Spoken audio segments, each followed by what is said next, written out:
கர்த்தருடைய வார்த்தைக்கு நேராக கடந்து போகிறோம். எபிரேயர்கள் நிருபம் 11ஆம் அதிகாரம். எபிரேயர்கள் நிருபம் 11ஆம் அதிகாரம் 39-40 வாசியுங்கள். வாசிக்கிறீங்களா? எபிரேயர் 11. இவர்கள் எல்லாரும் விசுவாசத்தினாலே நற்சாட்சி பெற்றிருந்தும் வாக்கு தத்தம் பண்ணப்பட்டதை அடையாமல் போனார்கள். அவர்கள் நம்மை அல்லாமல் பூர்ணராகாதபடி விசேஷித்த நன்மையானதொன்றை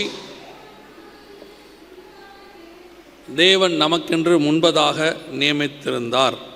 கண்களை மூடுவோமா? நல்ல தகப்பனே, சர்வ வல்லமை உள்ள எங்கள் ஆண்டவரே, இந்த அருமையான வேலைக்காய் ஸ்தோத்திரம். இப்பொழுது நாங்கள் கூடி வந்திருக்கிறோம். ஆண்டவரே, நீர் எங்களோடு கூட பேச வல்லமை உள்ளவராக இருக்கிறீர். எங்களோடு கூட இடைபடுவீராக, பேசுவீராக. எங்கள் ஆண்டவர் இயேசுவின் நாமத்தில் பிதாவே. எபிரேயர் 11:39-40 வசனம் சொல்லுது, இவர்கள் நம்மை அல்லாமல் பூர்ணராகாதபடி. இந்த இவர்கள்னா யாரு? இவர்கள் நம்மை அல்லாமல் பூர்ணராகாதபடி. இவங்க யாருமே நம்ம இல்லாட்டி அவங்க பூர்ணப்பட முடியாதான், ஃபுல்ஃபில் ஆக முடியாதான். அவங்கள ஃபுல்ஃபில் பண்ணுறதுக்காக நம்மக்கிட்ட ஏதோ ஆண்டவர் முன்பதாகவே நியமித்து வைத்திருந்தார் அப்படின்னு வசனம் சொல்லுது. இந்த இவர்கள் யார் அப்படின்னு சொல்லி அந்த எபிரேயர் 11ஆம் அதிகாரத்தை நீங்கள் வாசித்து பார்த்தீங்கன்னா 3வது வசனத்திலிருந்து 32வது வசனம் வரைக்கும் இயேசு கிறிஸ்துவுக்கு முன்பதாக இருக்கிற எல்லா பரிசுத்தவான்களை குறித்து சொல்லப்பட்டிருக்கிறது. எல்லாருமே பரிசுத்தவான்கள். ஆபேலில் ஆரம்பிக்குது. ஆபேலில் ஆரம்பித்து பின்னும் நான் என்ன சொல்லுவேன், கிதியோன், பாராக், சிம்சோன், யப்தா, தாவீது, சாமுவேல் என்பவர்களையும் தீர்க்கதரிசிகளையும் குறித்து விவரம் சொல்ல வேண்டுமானால் காலம் போதாது அப்படின்னு இருக்கு. இங்கே யாரை குறித்து சொல்லப்பட்டிருக்கிறது அப்படின்னு கேட்டிங்கன்னா, அத்தனை பேருமே பழைய ஏற்பாட்டு பரிசுத்தவான்களை குறித்து சொல்லப்பட்டிருக்கு. ஆபேலிருந்து மல்கியா வரைக்கும் எல்லா தீர்க்கதரிசிகளையும் சேர்த்துட்டார். இவங்களை பற்றி என்ன ஆண்டவர் சொல்கிறாரு, இவர்கள்லாம் நம்மை அல்லாமல் பூர்ணராக முடியாது அப்படின்னு சொல்லிட்டார்.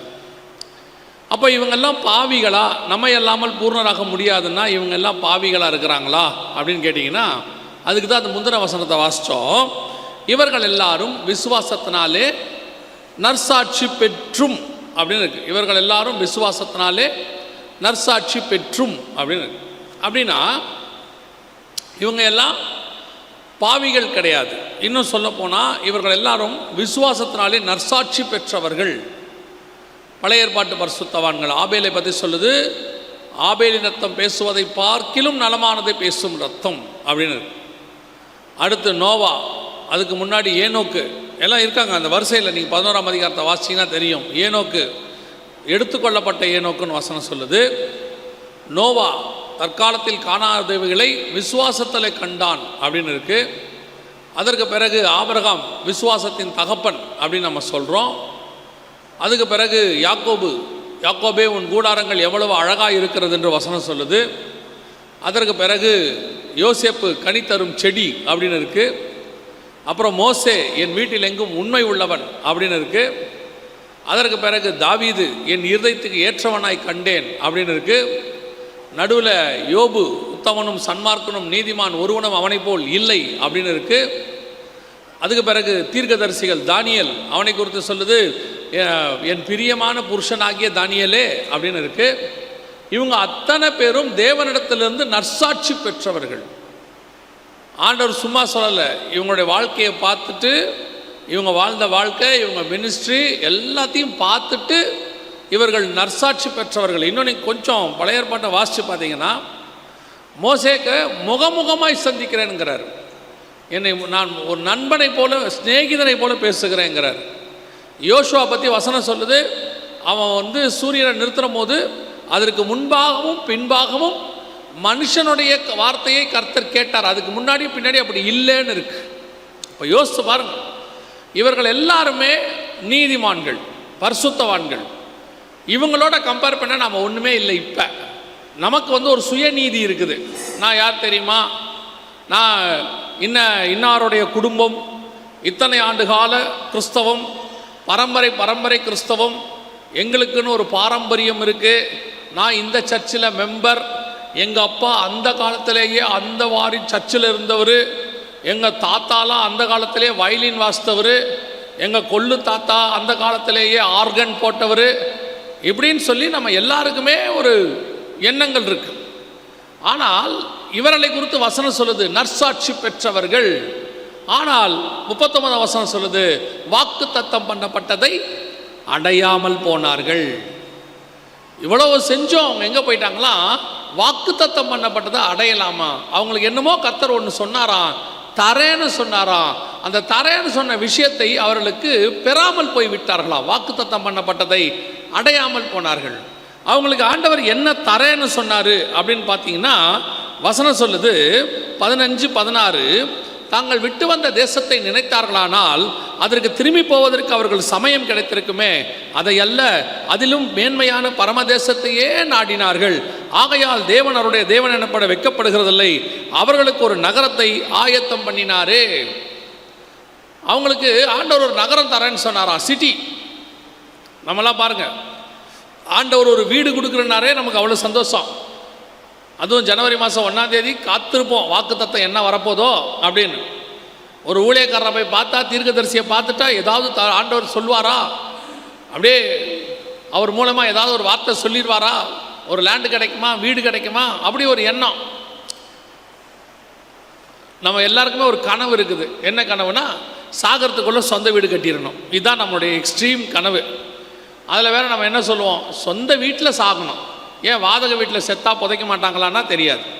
அவங்கள பொறுத்த வரைக்கும் ஒரு கனவு, நான் எந்த வீட்டில் சாகணும், சொந்த வீட்டில் சாகணும் அப்படின்னு சொல்லி. நான் அதான் கேட்பேன், சொந்த வீட்டில் சாகணுன்றது நல்ல எண்ணமாக இருந்து ஆண்டவர் வாக்கு பண்ணி உங்களுக்கு வீடு கொடுத்த மறுநாள் செத்துட்டா ஓகேவான்னு கேட்பேன்.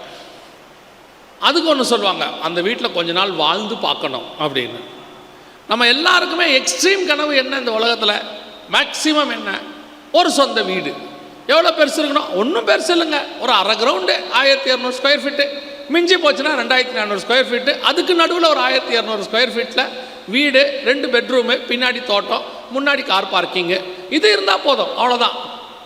இதுக்கே நமக்கு அவ்வளோ திருப்தி, அவ்வளோ சந்தோஷம், இதுக்கே நமக்கு வாழ்க்கையை அச்சீவ் பண்ண மாதிரி ஒரு எண்ணம். அதுக்கு நம்ம என்ன ஸ்பெண்ட் பண்ணுறோம்? 25 வயசில் சேர்ற வேலையிலேருந்து 58 வயசு வரைக்கும் நம்ம உழைச்சி கிட்டத்தட்ட 33 வருஷம் எல்லாம் பண்ணி நம்ம வேலூர் கஸ்பாவில் ஒரு வீடு வாங்கிட்டா சோத்திரம். வசந்தபுரம் பக்கத்தில் ஒரு கிரவுண்டு இருந்தால் ரொம்ப சந்தோஷம். அந்த காலத்தில் வாங்கி போட்ட கிரவுண்டு இந்த காலத்தில் என்ன வேலை போகுது, அதில் ஒரு சந்தோஷம் இல்லை?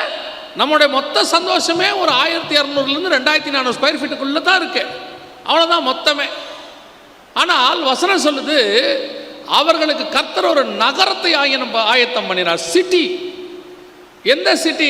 அஸ்திவாரம் உள்ள நகரங்களுக்கு அவர்கள் காத்திருந்தார்கள் அப்படின்னு இருக்கு. அதே எபிரேயர் நிருபம் 11ஆம் அதிகாரத்தில் நீங்கள் பாருங்கள், 11வது வசனம் 9, 10, 11 இருக்கு. தேவன் தாமே, 10வது வசனம், ஏனெனில் தேவன் தாமே கட்டி உண்டாக்கின அஸ்திவாரம் உள்ள நகரத்திற்கு அவன் காத்திருந்தான். ஆண்டவரும் அவங்களுக்கு ஒரு சிட்டி ஆயத்தம் பண்ணினாராம், அந்த நகரத்துக்கு தான் அவன் காத்திருந்தான் அப்படின்னு இருக்கு. எந்த சிட்டி? அஸ்திவாரம் உள்ள நகரம் எது? இப்போ நாம் இருக்கிற இந்த பூமி அஸ்திவாரம் இல்லாத நகரம், அந்தரத்தில் தொங்குது, அப்படி தானே? அந்தரத்தில் தானே தொங்குது. எதை பார்த்தாலும் எப்படி இருக்குது? அந்தரத்தில். காஸ்மோஸ் நீங்கள் பார்த்துருப்பீங்க, உங்களுடைய கேலக்ஸியெல்லாம் பார்த்துருப்பீங்க, நிறைய ஃபோட்டோஸ் பார்த்துருப்பீங்க, வீடியோஸ் பார்த்துருப்பீங்க, எல்லாமே அந்தரத்தில் தொங்குது. எதுவுமே அஸ்திவாரம் போடலை, எல்லாம் சும்மா அப்படி இந்த பல்பு தொங்க விட்ட மாதிரி தொங்க விட்டுருக்கிறார் எல்லா இடத்தையும். இந்த அஸ்திவாரம் போடாத பூமியில் அஸ்திவாரம் போடுறதுக்கு தான் நம்ம ஆசைப்படுறோம் இல்லையா? நம்முடைய ஆசையே என்ன? அஸ்திவாரம் போடாத பூமியில் அஸ்திவாரம் போடணும், அதுவும் அஸ்திவாரம் போட்டு கொஞ்ச நாள் வாழ்ந்துட்டு யார்ட்டையாவது கொடுத்துட்டு போயிடணும், அவ்வளோதான் நம்முடைய எக்ஸ்ட்ரீம் ஆசை. ஆனால் வசனம் சொல்லுது, அவன் அஸ்திவாரம் போடாத பூமியில் அஸ்திவாரம் போடாமல் வாழ்ந்தானா, கூடாரங்களில் குடியிருந்தான். அந்த வசனம் என்ன சொல்லுது பாருங்க, 9ஆம் வசனம், விசுவாசத்தினாலே அவன் வாக்குத்தத்தம் பண்ணப்பட்ட தேசத்தில் பரதேசியை போல சஞ்சரித்து அந்த வாக்குத்தத்தத்திற்கு உடன் சுதந்திரராகிய ஈசாக்கோடும் யாக்கோபோடும் கூடாரங்களில் குடியிருந்தான். அப்படின்னா என்ன அர்த்தம்? அஸ்திவாரமே அவன் போடல, டென்ட்டு. சரி, ஆபிரகாமுக்கு ஏதோ காசு இருந்திருக்காது நம்மளை மாதிரி. ஆபிரகாமுக்கு என்ன அர்த்தம்? நம்மளை மாதிரி பணம் சேர்க்க தெரிஞ்சிருக்காது. மாதம் மாதம் வர சம்பளத்தில் கொஞ்சம் எடுத்து வச்சு எப்படியாவது ஒரு சீட்டு போட்டு அப்படியே கொஞ்சம் நகை வாங்கி அப்படியே கடைசியாக ஒரு இடம் வாங்கணுன்ற எண்ணம் யாருக்கு இல்லை? ஆபிரகாமுக்கு தெரியாமல் போயிருக்கோம் அப்படி நீங்கள் நினச்சிக்காதீங்க. வசனம் சொல்லுது, ஆபிரகாமுக்கு இருந்த ஆசீர்வாதத்தை பூமி தாங்கக்கூடாததாக இருந்தது அப்படின்னு இருக்கு. அப்படி இருக்கிற ஆபிரகாம், நல்லா தெரிஞ்சுக்கொள்ளுங்க, அவ்வளவு சொத்து வச்சிருக்கிற ஆபிரகாம், வசனம் சொல்லுது, ஊழியக்காரன் போய் ரெபெக்கா வீட்டில் பொண்ணு கேட்கும்போது சொல்றாரு, என் கர்த்தர் என் எஜமானை ஆசீர்வதித்திருக்கிறார், அவர் செல்வச்சீமானாய் இருக்கிறார் அப்படின்னு இருக்கு. பயங்கரமான பணக்காரன், கோடீஸ்வரன், அப்படி ஆகி போச்சு. ஆனால் அவர் எதில் குடியிருக்கிறாரா? ஏன் கூடாரங்களில் குடியிருக்கிற, வீடு கட்டக்கூடாதா அப்படின்னு கேட்டால் ஆபிரகாம் சொல்கிறாராம், இல்லைங்க, எனக்கு ஆண்டவர் ஒரு நகரத்தை ஆயத்தம் பண்ணிட்டு இருக்கிறாரு, அது அஸ்திவாரம் உள்ள நகரம், இந்த அஸ்திவாரம் இல்லாத பூமியில் நான் அஸ்திவாரம் போட மாட்டேங்கிறாராம். இந்த பூமியே மேலே டென்ட் மாதிரி இருக்கு, நானும் இதில் என்னவா இருக்கிறேன், டென்ட்டில் குடியிருக்கிறேன் அப்படின்னு சொல்கிறார். அப்படி தங்களை என்ன செஞ்சுக்கிட்டாங்களாம், ஒடுக்கிக்கிட்டாங்களாம். எல்லாம் இருந்தும் நமக்கும் ஆபிரகாமுக்கும் என்ன வித்தியாசம்னா, நம்மக்கிட்ட ஒன்றுமே இல்லைனாலும் இருக்கிற மாதிரியே வருவோம். அதான் நம்மக்கிட்ட இருக்க பெரிய பிரச்சனை. சுற்றி கடன் இருக்கும், ஆனால் வரும்போது பார்த்தீங்கன்னா சபைக்கு பந்தவாக வருவான். 4 பேர் நம்மளை கடன் கேட்குற மாதிரி வருவான். அவன் நம்மளை பார்த்தோன்னு நினைப்பான், இவங்க வர்ற தோரணையை பார்த்தோம்னா இவங்ககிட்ட கடன் கேட்டால் கிடைக்கும் போலன்னு. நமக்கு இருக்கிற கடன் நமக்கு தான் தெரியும். நாம் நிஜமாக தான் வெளியே வரும்போதே பாருங்கள், நம்மால் செயின் வாங்கிட்டாருன்னா மேல் பட்டன் போட மாட்டார். ஏன் மேல் பட்டன் போடாமல் வராரு? உள்ளே இருக்கிற செயின் வெளியே தெரியணும். நம்முடைய பெரிய ஆசீர்வாதமே என்னென்னா, புறஜாதியாருக்கும் நமக்கும் ஒரே பெரிய ஆசீர்வாதம் என்னென்னா, அவங்க செயின் வாங்கினாங்கன்னா உள்ளே போட்டு புடவையை போட்டு அதுக்கு மேலே மூடிட்டு வருவாங்க. நாம் செயினை வாங்கினோம்னா வெளியே போட்டுக்கிட்டு தான் வருவோம். அது 4 புடி 3 புடி 5 புடி 7 புடி ஊரில் சொல்லுவாங்க. அப்படியே போட்டுக்கிட்டு டாலரை போட்டு தொங்க விட்டு அப்படி வந்தால் தான் சர்ச்சுக்கு வந்தால் மாதிரி இருக்கும். யாராவது நம்ம முகத்தை பார்க்கறதுக்கு பதிலாக செயினை பார்க்கணும் அப்படின்னாங்கன்னா ஒரு சந்தோஷம். அப்பா இன்னைக்கு ஆராதனை மகிமையாக இருந்துச்சு. என்ன மகிமையாக இருந்துச்சு? 3 பேர் என்னை பார்த்து அப்படின்னாங்க. நமக்கு அதுதான் கணக்குப்படி கிட்ட பார்த்தோம்னா அது உமா கோல்டு. ஒரு 10 பேர் தான் ஒரிஜினல், மிச்சம் 50 உமா கோல்டு. அதில் கொஞ்சம் பேருக்கு ஏன் உமா கோல்டு போடுறாங்கன்னா பயம். ஏன்னா எவனை கேட்டு அறுத்துக்கிட்டு போயிடுவானா. நீங்கள் போகும்போது பார்த்துருக்கீங்களா? இந்த நான் எப்பவும் சொல்வேன், இருக்கிறவனுக்கு ரொம்ப கவலை, இல்லாதவனுக்கு ஒரு கவலையும் இல்லை. நைட்டில் போய் பாருங்கள், வீட்டில் படுக்கும்போது பாருங்கள், எல்லாரும் முக்கியமாக கேட்குற கேள்வி, பீரோ பூட்டிட்டீங்களா? படுக்க போந்து கேட்குற கேள்வி, பீரோ பூட்டியாச்சா?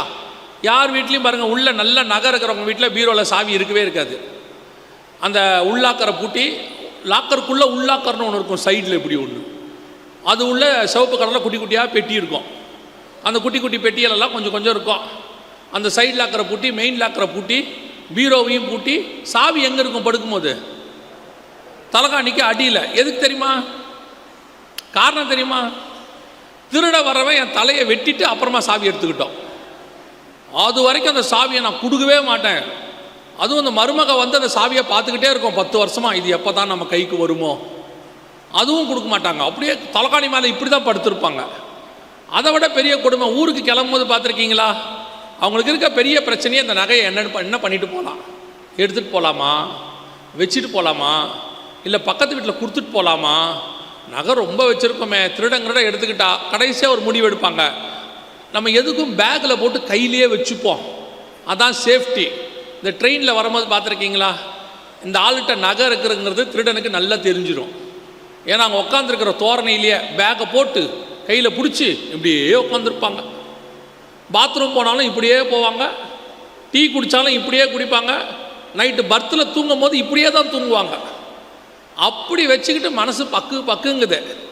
நான் இப்போ என்ன பண்ண, ஒன்றும் இல்லாதவன் பாருங்கள். இப்போ நான்லாம் போவேன், என்னுடைய பெட்டியை எவனா தூக்கிட்டு போனேன்னா வீட்டு தேடி கொடுத்துட்டு போயிடுவான்.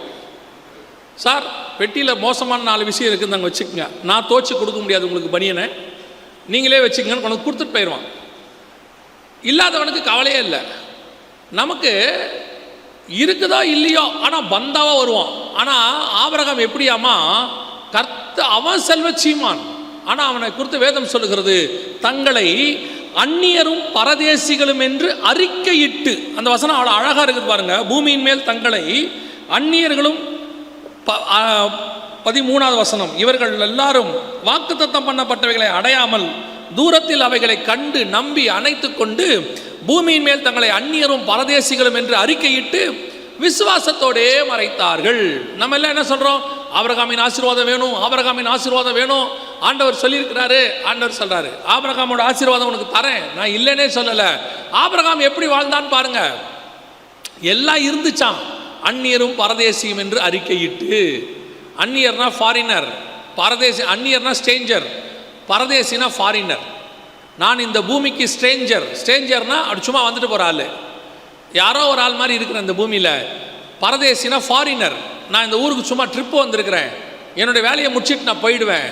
அப்படி இருக்கிற மாதிரி நான் இருக்கிறேன். காரணம் என்ன தெரியுமா? தேவன் எனக்கு ஒரு நகரத்தை ஆயத்தம் பண்ணி கொண்டு இருக்கிறார். என்னுடைய கான்சன்ட்ரேஷன் முழுக்க அங்கே இருக்கு. எனக்கு பூமியில் ஆண்டவர் எல்லாம் கொடுத்தாரு. பையனை கேட்டேன், பையனை கொடுத்தாரு. வெறும் பையனை தான் கேட்டேன், பேரப்பிள்ளை வரைக்கும் கொடுத்துட்டாரு. யாக்கோபு வரைக்கும் பார்த்துட்டாரு. ஆபிரகாம் சாக்கும் போது யாக்கோபுக்கு 15 வயசு. பார்த்துட்டாரு, எல்லாம் கொடுத்துட்டாரு. ஐ சாட்டிஸ்ஃபைட், செல்ஃப் சாட்டிஸ்ஃபைட், எல்லாம் முடிஞ்சிடுச்சு. ஆனால் ஒன்று மட்டும் எனக்கு தெரியுது, இது எதுவும் இல்லை, இதை தாண்டி இன்னொன்று இருக்கிறது. அதைத்தான் ஆண்டவர் எனக்கு ஆயத்தம் பண்ணி இருக்கிறார். இந்த அறிவு நமக்கு எப்போ வரும் தெரியுமா? மேக்சிமம் நமக்கும் வரும். இது வரும், வராமலாம் போகாது. எப்போ வரும் தெரியுமா? 60க்கு மேலே வரும். வாழ்நாள் எல்லாம் ஓடி சம்பாரிச்சு எல்லாத்தையும் பிள்ளைகளுக்கு செலவு பண்ணி வீடை கட்டி பையனுக்கு ஒரு கல்யாணத்தை பண்ணி பொண்ணுக்கு ஒரு கல்யாணம் பண்ணி அமுச்சு விட்டு பொண்ணை அமெரிக்காவுக்கு அமுச்சு விட்டு பையனுக்கு வேலை வாங்கி கொடுத்துட்டு மருமக கூட உட்காந்துருக்கும் போது ஒரு காப்பிக்கு வாசலையும் இதையும் பார்த்துக்கிட்டே உட்காந்துருப்போம். வருமா வராதா, வருமா வராதான்னு அப்படியே பார்த்துட்டு உட்காந்துருக்கும் போது வேற வழி இல்லாமல் பைபிளை திறந்து படிச்சுக்கிட்டு இருப்போம். அப்போத்தான் நமக்கு அந்த அறிவு வரும். சே, இத்தனை வருஷம் ஓடினது வேஸ்ட்டாக போச்சே, இத்தனை வருஷம் சம்பாரிச்சது வேஸ்ட்டாக போச்சே, இதில் எதையுமே நம்ம எடுத்துகிட்டு போக மாட்டோம் போல தெரியுதே. ஒரு காப்பிக்கே ஏம்மா வருமா காப்பி, அம்மா காப்பி கிடைக்குமான்னு கேட்டு அது வர இருங்க, பிள்ளைங்களை ஸ்கூலுக்கு அனுப்பிட்டு இருக்கிறேன், இப்போ தான் காப்பிங்கிறீங்க, ஒரு அரை மணி நேரம் கழிச்சு குடிச்சா ஒன்றும் ஆகாதான்னு கேட்க இப்போ தான் நமக்கு தோணுது, சே எதுக்கா இப்படி ஓடணும், இதுக்கா இப்படி சம்பாரிச்சோம், இதுக்கா இவ்வளோ கஷ்டப்பட்டோம். இன்னும் கொஞ்சம் பேரை பார்த்தா பாவமாக இருக்குது. அவங்களுக்கு எல்லா ஆசீர்வாதம் இருக்குது. பையன் அமெரிக்காவில் இருக்காரு, பொண்ணு லண்டனில் இருக்குது. வீடியோ கால்லையே வாழ்க்கை ஓடுது. செல்ஃப் சாட்டிஸ்ஃபேக்ஷன் வீடியோவை பார்த்து எனக்கு அது ரொம்ப ஆச்சரியங்க. எனக்கு புரியவே இல்லை. அது என்னென்னா, நான் பார்த்தது எங்கள் தாத்தா பாட்டி காலத்துலலாம் எங்கள் பாட்டி ஜனவரி மாதம் 1ஆம் தேதி இறந்துட்டாங்க. எங்கள் அம்மாச்சி இறந்துட்ட பிறகு பயங்கரமான மழை அடிக்குது. நான் சொல்கிறது 1984 மழை அடிக்குது. ஆனால் ஊர்லேருந்து பொண்ணு வரணும், ஊர்லேருந்து பையன் வரணும்னு சொல்லி பாடி வச்சுருக்குறாங்க, வர்ற வரைக்கும் வெயிட் பண்ணுறாங்க. இப்போ அப்படி இல்லவே இல்லை. அவன் சொல்கிறான், வர்றது கொஞ்சம் லேட்டாகும், வீடியோலேயே போட்டு விட்ருங்க, ஆன்லைன்லேயே பார்த்துக்கிறேன்றான். ஆன்லைனில் பார்த்தா அம்மாவை பார்த்தா மாதிரி ஆயிடுமா? ஆயிடுது. இப்போ சாட்டிஸ்ஃபேக்ஷன் ஆயிடுச்சு.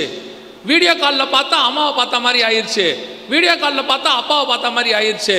வீடியோ காலங்களில் பேர பிள்ளைங்க ஹை கிராண்ட்பா அப்படின்னா வேலை முடிஞ்சிச்சு. அப்போ அந்த பிள்ளைகளை தூக்கி மடியில் உட்கார வச்சு கொஞ்சறதுங்கிறதுலாம் சும்மா தான் போல. அன்னைக்கு அவங்களுக்கு இருந்ததெல்லாம் என்ன? இன்னைக்கு வெறும் வீடியோ. கடைசியில் ஃபியூனரலும் வீடியோலேயே பார்க்குறான். வந்துட்டு போனால் 2 லட்ச ரூபா செலவாகும், ஃப்ளைட்டு கிடைக்காது. அதனால் நீங்கள் என்ன பண்ணுங்கள், ஒரு கேமரா வச்சு ஆன்லைனில் போட்டு விட்டுருங்க, அங்கேயே பார்த்துக்கிறேன். அவன் அங்கேயே அழுகுறான்.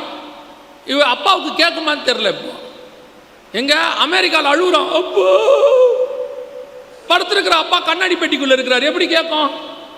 ஏதோ கிட்ட கண்ணாடி பெட்டிக்கிட்ட அழுதா கூட கேட்கும்னு சொல்லலாம். எல்லாம் ஆன்லைனில் அழுகுறான். இப்போ இதுதான் இன்னைக்கு இவ்வளோ சம்பாரிச்சவங்களுடைய நிலைமை. ஒன்று, பிள்ளைங்க பார்க்க மாட்டேங்குது, பார்க்குற பிள்ளை எல்லாம் வெளிநாட்டில் இருக்குது, வர மாட்டேங்குது.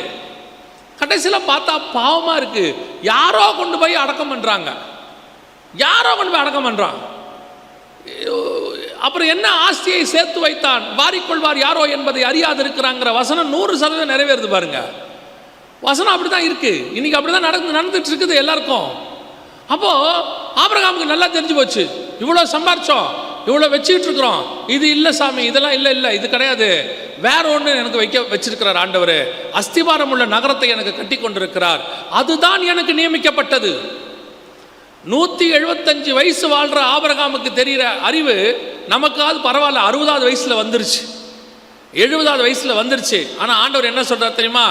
இந்த அறிவு 60ல் வரக்கூடாது, இப்போவே வரணும், இப்போவே வரணும். வேலைக்கு போக வேணான்னு சொல்ல, சம்பாதிக்க வேணான்னு சொல்ல, பிள்ளைகளுக்கு கொடுக்க வேணான்னு சொல்லலை.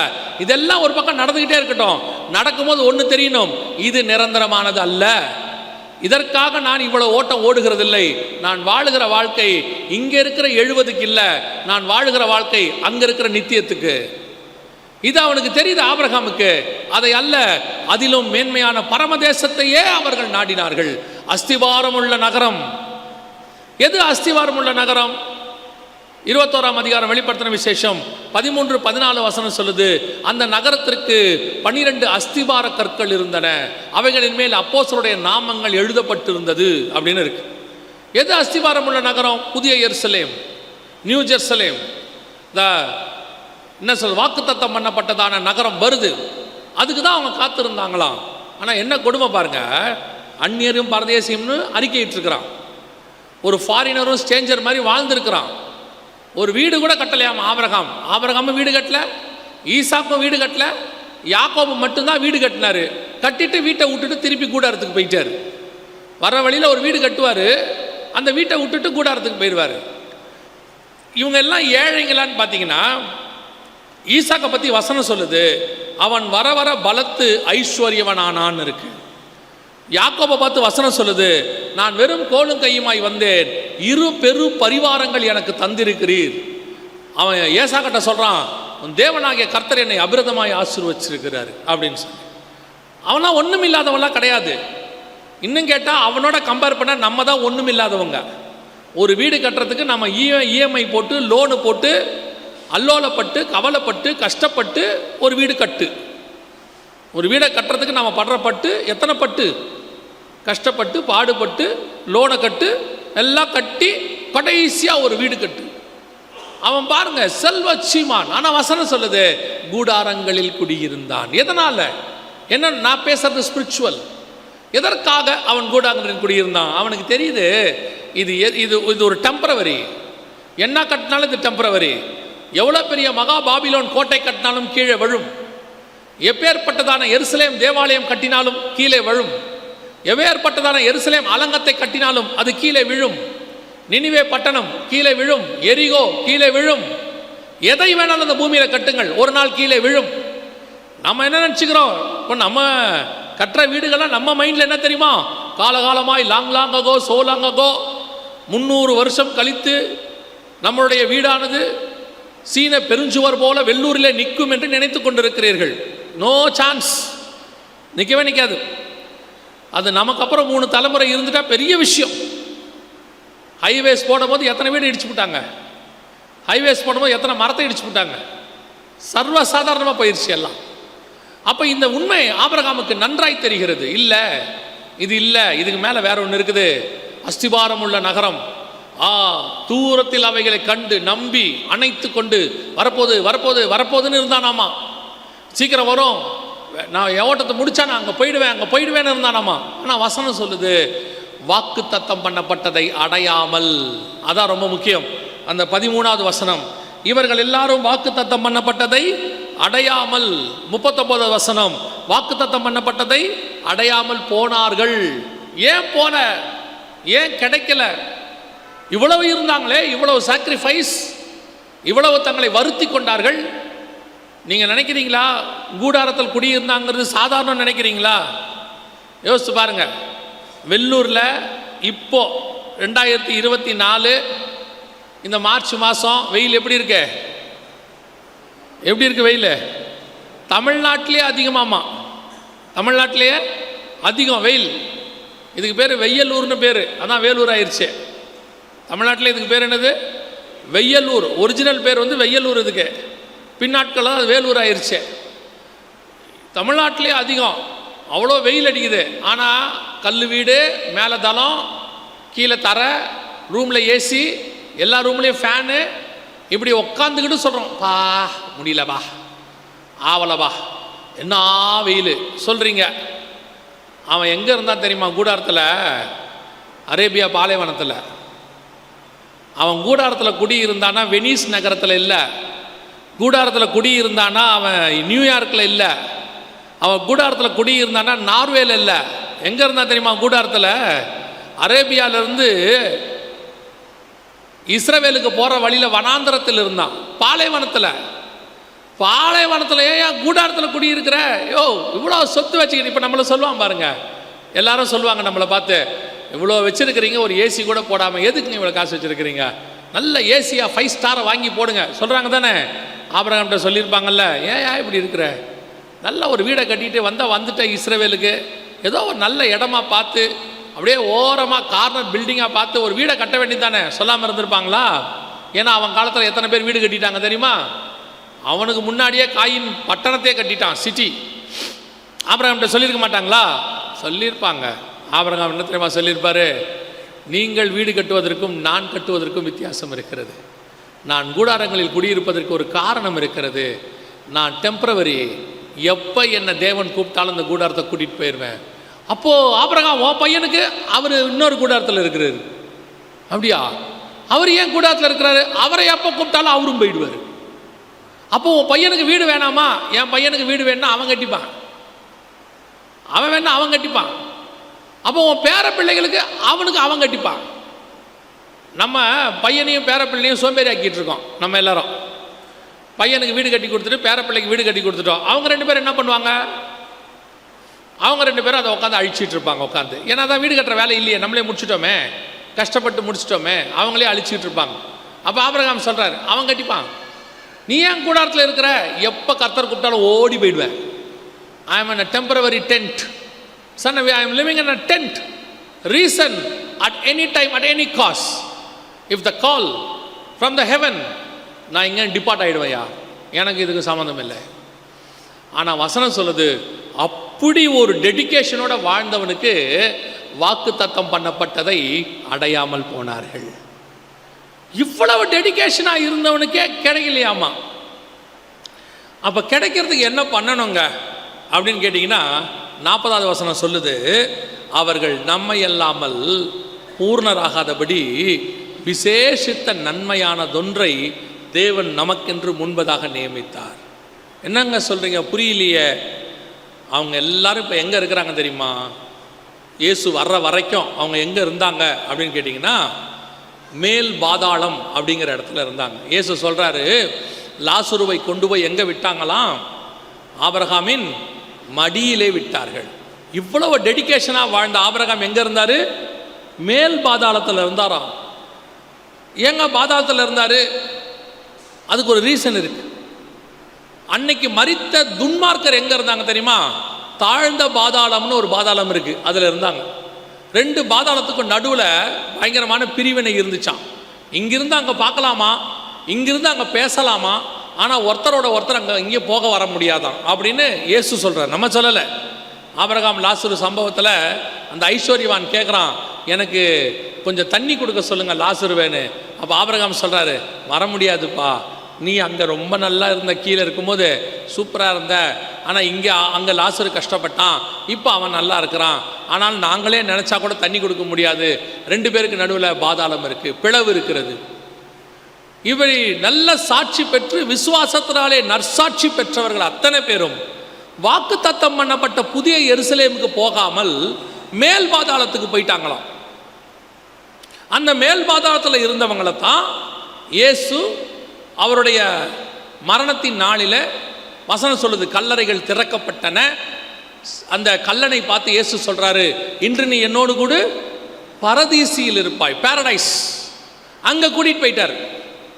இந்த மேல் பாதாளத்துக்கும் தாழ்ந்த பாதாளத்துக்கும் என்ன சம்பந்தம்? மேல் பாதாளத்தில் வேதனை இருக்காது, தாழ்ந்த பாதாளத்தில் வேதனை இருக்கும். அதனால தான் பழைய ஏற்பாட்டு பரிசுத்தவான்கள் என்ன ஜெபம் பண்ணாங்கன்னா, தேவரீர் என் ஆத்மாவை தாழ்ந்த பாதாளத்திற்கு தப்புவித்தீர் அப்படின்னு சொன்னாங்க. ஆனால் அவங்க பாதாளத்துக்கு போகிறோன்றது அவங்களுக்கு நல்லா தெரியும். அதனால தான் யாக்கோபு சொல்கிறாரு, என் நரைமயிரை துக்கத்தோடு கொடு பாதாளத்தில் இறங்க பண்ணுகிறீர்கள். சங்கீதக்காரன் சொல்கிறான், நான் பாதாளத்தில் போய் என் படுக்கையை போட்டாலும். யோபு சொல்கிறாரு, பாதாளத்துக்கு நான் போகிறேன்.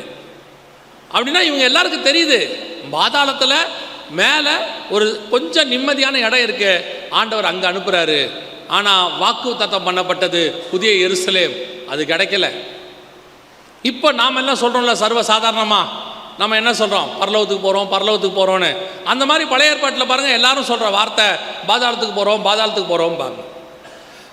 இவ்வளவு நல்லா சாட்சி இருக்குது, இவ்வளோ பர்ஃபெக்டாக வாழ்ந்திருக்கிறாங்க, டெடிக்கேஷனாக இருந்திருக்கிறாங்க, நல்ல டெஸ்டிமனி, ஆண்டவர்கிட்ட இருந்தே சாட்சி வாங்கியிருக்கிறாங்க. இவ்வளவு பெற்றும் அவர்களுக்கு என்ன கிடைக்கலையா, வாக்கு தத்தம் பண்ணப்பட்டதை அடையாமல் போனார்கள்னு இருக்கு. இப்போ ஒரு உதாரணம், வாக்கு தத்தம் பண்ணப்பட்டது கிடைக்கலையே, அப்போ இவங்கெல்லாம் எதுக்காக அந்த மேல் பாதாளத்தில் இருந்தாங்க? இப்போவும் போய் பாரடைஸில் தான் இருக்கிறாங்க, பரலோகத்துக்கு போகல. நான் ஒரு கற்பனை, சரியா, இது ஜெகன் பரலோகத்துக்கு போயிட்டு வந்தார் ஒரு சாட்சி சொன்னாருன்னு சொல்லிடாதிய. நான் கற்பனை, ஏன்னா அதுக்கு நிறைய பேர் இருக்காங்க பரலோகத்துக்கு போயிட்டு வரவங்கெல்லாம், நம்ம போகிறதில்ல. அவங்கெல்லாம் போயிட்டு வரதுனால பரலோகமே இப்போ பிஸியாக இருக்குதுன்னு வச்சுக்கோங்களேன், அதை விட்டுருங்க. நான் சொல்கிறது ஒரு சின்ன கற்பனை. இப்போது ஆபிரகாம், ஈசாக்கு, யாக்கோபு எல்லாம் பாரடைஸில் இருக்கிறாங்க ஆஸ் பர் வசனத்தின் படி. இப்போது ஈசாக்கு ஆபிரகாமை பார்த்து கேட்பார், அப்பா 2000 வருஷம் மேல் பாதாளத்தில் இருந்தோம், 2000 வருஷமாக பாரடைஸில் இருக்கிறோம், எப்போ தான்ப்பா இந்த பரலோகத்துக்கு நம்ம போவோம், எப்போ தான் ஹெவனுக்குள்ளே போய் பிதாவாகிய தேவனை பார்ப்போம், இந்த புதிய எருசலேம் எப்போ தான்ப்பா நமக்கு கிடைக்கும், நமக்கு தருவேன் ஆண்டவர் சொன்னார் அப்படின்னு சொன்ன உடனே அவர் சொல்லுவார், ஆபிரகாம், இல்லைப்பா இன்னும் கொஞ்சம் விஐபிஸ் வர வேண்டியிருக்கு, இவங்கெல்லாம் வந்துட்டாங்கன்னா நாம் எல்லாருமே ஒன்றா போயிடலாம், அவங்களுக்கு தான் வெயிட் பண்ணுறோம். அப்போது ஈசாக்கு கேட்பார், இது கற்பனை தான் வச்சுக்கோங்க, ஈசாக்கு கேட்பார், யார்ப்பா அந்த விஐபி? எனக்கு தெரிஞ்சு விசுவாசத்தின் தகப்பன் நீங்கள் தான், நீங்களே இங்கே இருக்கிறீங்க, மோசே இங்கே தான் இருக்கிறாரு, என் பையன் யாக்கோபு இங்கே தான் இருக்கிறான், தாவீது ராஜா இங்கே தான் இருக்கிறாரு, இதை தவிர பெரிய விஐபி யார்ப்பா வரணும் அப்படின்னா, நான் சொல்கிறது கற்பனை. ஆபிரகாம் சொல்வார், இன்னும் கொஞ்சம் விஐபிஸ் வெள்ளூர்லேருந்து வர வேண்டி இருக்குது, இவர்கள் எல்லாம் வந்தால் தான் நாம் எல்லாம் ஒன்றா சேர்ந்து போக முடியும், அவங்க வராமல் நமக்கு ஹெவன் ஓப்பன் ஆகாதுன்னு சொல்லுவார். நான் சொல்கிறது கற்பனையாக இருக்கும், வசனத்தின்படி சரி, வசனத்தின்படி சரி. அவர்கள் நம்மையல்லாமல் பூர்ணராகாதபடி விசேஷித்த நன்மையானதொன்றை தேவன் முன்பதாகவே நமக்கு நியமித்திருந்தார், அவங்களுக்கு முன்னாடியே வச்சிட்டார். We are already selected, we are already chosen one. எதுக்கு நீங்க சர்ச்சுக்குள்ள உட்கார்ந்துருக்கிறீங்க? திருப்பியும் அதான் கேட்குறேன், why you are here? எதுக்கு ஆலயத்துக்குள்ள உட்கார்ந்துருக்கீங்க? நாங்கள்லாம் கிறிஸ்டின், ஒரு குரூப்பு அங்கே போனால் தான் கல்யாணம் நடக்கும், ஒரு குரூப்பு அங்கே போனால் தான் கல்றதுக்கு இடம் கிடைக்கும், ஒரு குரூப்பு நாங்கள் தலைமுறையாக கிறிஸ்டினாக இருக்கிறோம், வேறு வழி இல்லை, போய்த்தான் ஆகணும். இதற்காகலாம் சர்ச்சுக்கு வர வேண்டிய அவசியமே இல்லை. நான் இப்பவும் சொல்கிறேன், இங்கே வராவிட்டாலும் கல்யாணம் நடக்கும், இங்கே வராவிட்டாலும் எப்படியும் அடக்கம் பண்ணிடுவாங்க, இங்கே வராவிட்டாலும் எல்லாம் நடக்கும். ஆனால் ஒன்று, இங்கே வராவிட்டால் உங்களுக்கும் எனக்கும் வாக்கு தத்தம் பண்ணப்பட்டது கிடைக்காமல் போய்விடும். we are all chosen one. எதுக்கு ஆண்டவர் உங்களை கூட்டிகிட்டு வந்திருக்கிறாரு? கிறிஸ்தவங்களாக இருக்கிறதுக்கா? கிறிஸ்தவங்களாக தான் நம்ம இருக்கணும்னா சர்ச்சுக்கே வர வேண்டாம். அந்த காலத்தில் யாரும் சர்ச்சுக்கே போல, ஆனால் வேதம் சொல்லுது, சபை கூடி வருவதை சில விட்டு விடுகிறது போல நீங்களும் விட்டு விடாதிருங்கள். ஏன் நான் சர்ச்சுக்கு வரேன்? என்னை இந்த சர்ச் ரெடி பண்ணிக்கிட்டு இருக்குது. எதுக்கு ரெடி பண்ணுது தெரியுமா?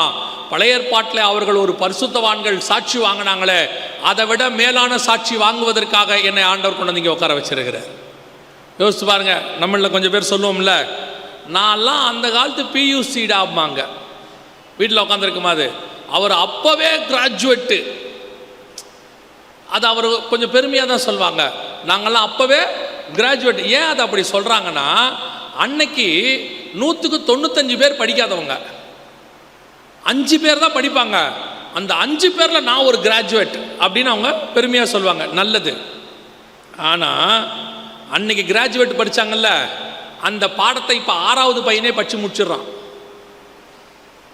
6வது இருக்கிற பையனை என்ன பண்ணிடுறான்? படித்து முடிச்சிடுறான். எங்கள் அம்மா காலத்துலலாம் 6வதுல தான் ஏவே போட சொல்லி கொடுப்பாங்களாம். அது வரைக்கும் மணல்ல ஆதானம், ஏன்னு போடுறது 6வதுல தான் ஏ. இப்போ ப்ரீகேஜிலேயே அது 100 ரைம்ஸ் பாடுது. 2.5 வயசு தான் ஆகுது. எல்கேஜி போகும்போது அது நம்ம 10வது படித்த பாடத்தில் பாதிக்கு வந்துடுது. 1வது 2வது போகும்போதெல்லாம் அது எங்கேயோ இருக்கு. அபாகாசுங்கிறான், அது அங்குறான், இது அங்குறான். 5வது படிக்கிறதுக்குள்ளேயே அது 5 டியூஷன் போகுது. இப்போ வீட்லேயே இருக்கிறது இல்லை. 6:30 மணிக்கு டியூஷன் ஆரம்பித்து நைட்டு 10 மணி வரைக்கும் டியூஷன். இப்போல்லாம் எப்படி? நம்ம அன்னைக்கு படித்த பாடமே வேறு. இப்போ இருக்க அந்த பேத்தியோ பேரனோ நம்மளை பார்த்து சொல்லுது, உங்களுக்கு ஒன்றும் தெரியாது தாத்தா, நீங்கள் சும்மா உட்காருங்கன்னு. அது உண்மைதான். அது சொல்கிற பாதி விஷயம் நமக்கு தெரியாது. இப்போ நீங்கள் சொல்லி பாருங்கள், அந்த காலத்தில் நாங்கள்லாம் அப்படின்னு ஆரம்பித்தோன்னே பெரிய பூமர் ரங்கம் இருக்குது, பூமர் அங்கிள். இப்போ நமக்கெல்லாம் பேர் என்னது? Boomer uncle. சும்மாவாது அந்த காலம் அந்த காலம். அவங்க சொல்கிறதுல பாதி உண்மை தான். ஏன்னா அன்னைக்கு நம்ம a+b² சொல்கிறதுக்கு 10வது தேவைப்பட்டுச்சு. இப்போ 6வதுலேயே சொல்லி முடிச்சிட்டான் a+b². அப்போ இன்னைக்கு அட்வான்ஸ்ட் ஆயிடுச்சு. எதுக்கு இதை உங்களுக்கு சொல்கிறேன் அப்படின்னா, பழைய ஏற்பாட்டு பரிசுத்தவான்கள் அப்போவே அவர்கள் பரிசுத்தவான்களாக இருந்தாங்க. அப்படி இருந்தாங்கன்னா அவர்களை பூர்ணப்படுத்த வேண்டிய நீங்களும் நானும் எப்பேற்பட்டவர்களாக இருக்க வேண்டும்? எப்பேற்பட்டவங்களாக இருக்கணும்? அவங்களே டிகிரி முடிச்சிட்டாங்களாமா. நாம் இன்னும் 2ஆம் வாய்ப்பாடுலேயே உட்காந்துருக்குறோம். 2 1s are 2, 2 2s are 4, 4 2s are 8. இதை கௌரவமாக சொல்லிக்கிட்டு வீட்டில் 10 கமாண்ட்மெண்ட்ஸை எழுதி போட்டு, எங்கள் வீட்டில் டெய்லி 10 கமாண்ட்மெண்ட்ஸ் சொல்லுவோம். அவன் கமாண்ட்மெண்ட்ஸ் மொத்தத்தையும் முடிச்சுட்டு சொல்கிறான், நியாயப்பிரமாணத்தினால் என்னை உங்களால் குற்றம் சாட்டவே முடியாதுன்ட்டு போயிட்டான். இப்போ அவனுக்கு நாம் நீதிமான்களாய் மாறணும். அப்போ இருந்தால் தான் அது பூரணப்படும். நம்ம மைண்டில் யாரோ ஒருத்தர் தப்பாக ஏற்றி வச்சுருக்கிறாங்க ஒரு 50 வருஷமாக, ஒரு தப்பான விஷயத்தை, இன்ஃபர்மேஷனை. என்ன இன்ஃபர்மேஷன் தெரியுமா? சர்ச்சில் சந்தா கட்டினா பரலோகத்தில் சேர்த்துப்பாங்கன்னு யாரோ தப்பாக சொல்லி வச்சுருக்கிறாங்க. அதை முதல்ல எரேஸ் பண்ணிடுங்க. No chance. சும்மா யாரோ சொன்ன புருடா. சந்தா கட்டினா பரலோகத்தில் சேர்த்துப்பாங்கன்னு சொன்னால், டேனியல் ஒயின்ஸ்னு ஒருத்தர் நடத்துகிறார் பெங்களூரில். அந்த ஒயின் ஷாப்புக்கு பேர் டேனியல் ஒயின்ஸ். அவர் சந்தா பக்காவாக கட்டுறாரு. அவரை சேர்த்துக்கலாமா பரலோகத்தில்? நம்மால் ஒருத்தர் வட்டிக்கு விடுறாரு, 10 வட்டி. ஆனால் சர்ச்சில் முதல்ல நிற்பார், கமிட்டியில் மெம்பரு, எதுனாலும் ஃபஸ்ட்டு ஆஃபரிங் கொடுத்துருவார். ஆசீர்வாத தட்டை வேலத்தில் முதல்ல வாங்குறவர். இவர் பரலோகத்துக்கு போயிடுவாரா? அது எப்படி போவார்? வட்டிக்கு கொடுக்குறவர், குடிக்கிறவர், சிகரெட் பிடிக்கிறவர் சர்ச்சில் சந்தா கட்டிட்டா போயிடுவாரா பரலோகத்துக்கு? அப்புறம் அது பரலோகம்னு எப்படி சொல்கிறது? அவரெல்லாம் வந்தார்னா பரலோகமாகவே இருக்காது, தூதனையே கெடுத்துருவார். அப்போ நம்ம என்ன நினச்சிட்டு இருக்கிறோம்? நம்ம மைண்டில் ஏதோ ஒன்று ஏற்றிட்டான். என்ன ஏற்றிட்டாங்க? நீ சந்தா கட்டிட்டு வாரம் சர்ச்சுக்கு வந்துட்டா போதும், உமது அடியானை உம்முடைய ராஜ்யத்தில் சேர்த்துக்கொள்ளும். No chance, no chance. தப்பா யாரோ உங்கள் மைண்டில் ஏற்றிட்டாங்க. சில நேரத்தில் பார்த்துருக்கீங்களா, நம்ம பையன்கிட்ட சொல்லிடுவாங்க எக்ஸாமுக்கு முன்னாடி, ஒரு 2-3 மாதத்துக்கு முன்னாடி, கவலைப்படாதரா, இம்பார்ட்டன்ட் கொஸ்டின் டீச்சர் கொடுத்துருவாங்க, அதை மட்டும் படித்தா போதும், ஷோராக 75 அப்படிம்பான். இன்னும் கொஞ்சம் பேர் சொல்லிடுவான், கொஸ்டின் பேப்பர் அவுட் ஆயிடுச்சு தெரியுமா அவனுக்கு, இப்போ எங்கிட்ட தான் இருக்குது, இதை மட்டும் படித்தா போதும்பா. போய் உக்காந்தோம்னா இவங்ககிட்ட சொன்ன எதுவுமே பேப்பரில் இருக்காது. இவங்க இம்பார்ட்டன்ட் சொன்ன எந்த கொஸ்டினும் இருக்காது.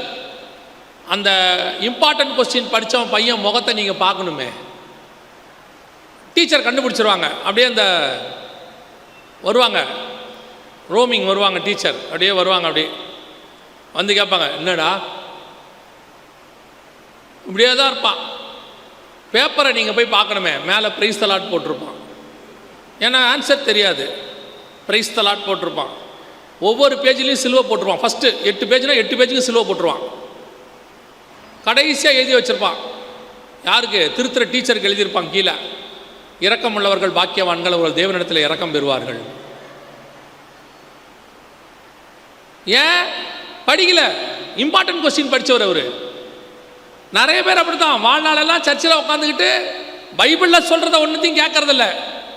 காட்டில் மட்டும் ஒன்று ஏறிடுச்சு, ஒன்றும் பிரச்சனை இல்லைங்க, நமக்கு கல்றைக்கு இடம் கொடுத்துருவாங்க, ஒன்றும் பிரச்சனை இல்லை, நம்ம அந்த சர்ச்சில் மெம்பர், என்ன ஆனாலும் கொண்டு போய் நம்மளை புதைச்சிருவாங்க. சார் கல்றையில் தான் சார் இடம் கிடைக்கும், பரலோகத்தில் இடம் கிடைக்காது சார். உங்கள் பாடிக்கு தான் இங்கே கல்லறையில் இடம், ஆத்மாக்கு பரலோகத்தில் இடம் இருக்காது. It's not based upon your தைத் R offering. It's not based upon your status. It's not based upon your educational academic qualification. It's based upon your holiness, spirituality. உங்கள் ஆவிக்குரிய வாழ்க்கையினுடைய அடிப்படையில் தான் நடக்கும். விசுவாசத்திற்கு தகப்பனான ஆபிரகாமுக்கே வாக்குத்தத்தம் பண்ணப்பட்டது கிடைக்காமல் போகுமானால் யோசிச்சு பாருங்க, நீங்களும் நானும் பூரணப்படுத்த வேண்டியவங்க. பல நேரத்தில் நீங்கள் சொல்லுவீங்க, ஞாபகம் இருக்குதா, பையன் கொஞ்சம் மார்க் கம்மியாக எடுக்கும்போது நம்ம ஒரு கம்பேர் பண்ணுவோம். என்ன சொல்லி கம்பேர் பண்ணுவோம் தெரியுமா? ஏய், அந்த பையனை பாடுறா, ஒன்றும் இல்லாத பையன் எப்படி மார்க் எடுக்கிறான் பாரு, போ அவங்க கூட சேர்ந்து படி அப்படின்னு தானே சொல்லுவோம். அது யாரோட கம்பேர் பண்ணுவோம் தெரியுமா? நம்ம பையனோட, நல்லா படிக்கிற பையனோட. அப்படி தானே கம்பேர் பண்ணுவோம். அம்பார் எப்படி மார்க் எடுக்கிறான்னு என்னைக்காவது சொல்லியிருக்கீங்களா? ஏய், அந்த பையனை பார், 4 சப்ஜெக்டில் ஃபெயிலு, அவங்க கூட போய் சேருப்போ, நல்லபடியாக வாழ்க்கையில் முன்னேறுவேன் சொல்லியிருக்கீங்களா? சொல்ல மாட்டீங்கல்ல. அப்போ நாம் பரிசுத்தவான்கள் பூரணப்படணும்னா அவன் நம்ம இல்லாமல் பூரணப்பட முடியாதுன்னா, அப்போ நாம் எப்படிப்பட்டவனாக இருந்தால் அவன் நம்மக்கிட்ட வந்து பூரணராக முடியும்? எப்படிப்பட்டவனா நாம் இருந்தால் அவன் நம்மக்கிட்ட பூரணராக முடியும்? நான் வசனத்தை விட்டு இன்னும் வெளியே போகவே இல்லை, வசனத்துக்குள்ளே இருந்தால் அவங்களுக்கு சொல்லிட்டு இருக்கிறேன். அப்படியானால் என்னுடைய ஸ்பிரிச்சுவாலிட்டி, ஹோலினஸ், ஃபெய்த், என்னுடைய ஸ்பிரிச்சுவல் லைஃப் சும்மா it's not upon based upon the membership. தேவன் எதிர்பார்க்கிறார். ஏன் தெரியுமா? நீங்களும் நானும் போகிற இடம் ஹோலினஸ், ஹோலி பிளேஸ், பரிசுத்தவான்கள் இருக்கிற இடம், ஒருவரும் சேரக்கூடாத ஒளியிலே வாசம் பண்ணக்கூடிய பிதாவாகிய தேவன் இருக்கிற இடம், பிறப்பிலிருந்து உயிர்த்தெழுதல் வரைக்கும் பரிசுத்தத்தை கடைபிடித்த இயேசு கிறிஸ்து இருக்கிற இடம், பெயரிலேயே பரிசுத்தத்தை வைத்திருக்கிற பரிசுத்த ஆவியானவர் இருக்கிற இடம். சபைக்குள்ள இருக்கிறவங்களை பார்த்து அவர் ஆண்டவர் சொல்றாரு, ஜெயம் கொள்ளுகிறவன் எவனோ அவனுக்கு என்னோடு கூட சிங்காசனத்தில் இடம்.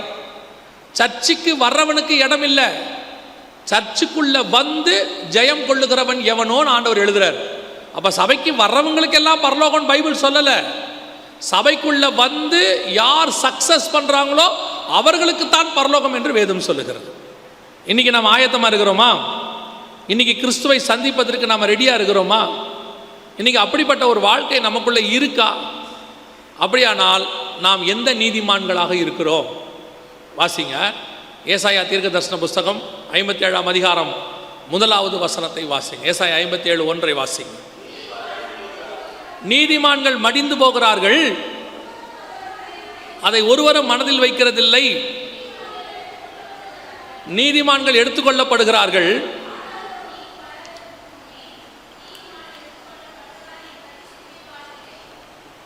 இந்த வசனம் பொதுவாக இந்த வசனம் ரொம்ப முக்கியமான வசனம்.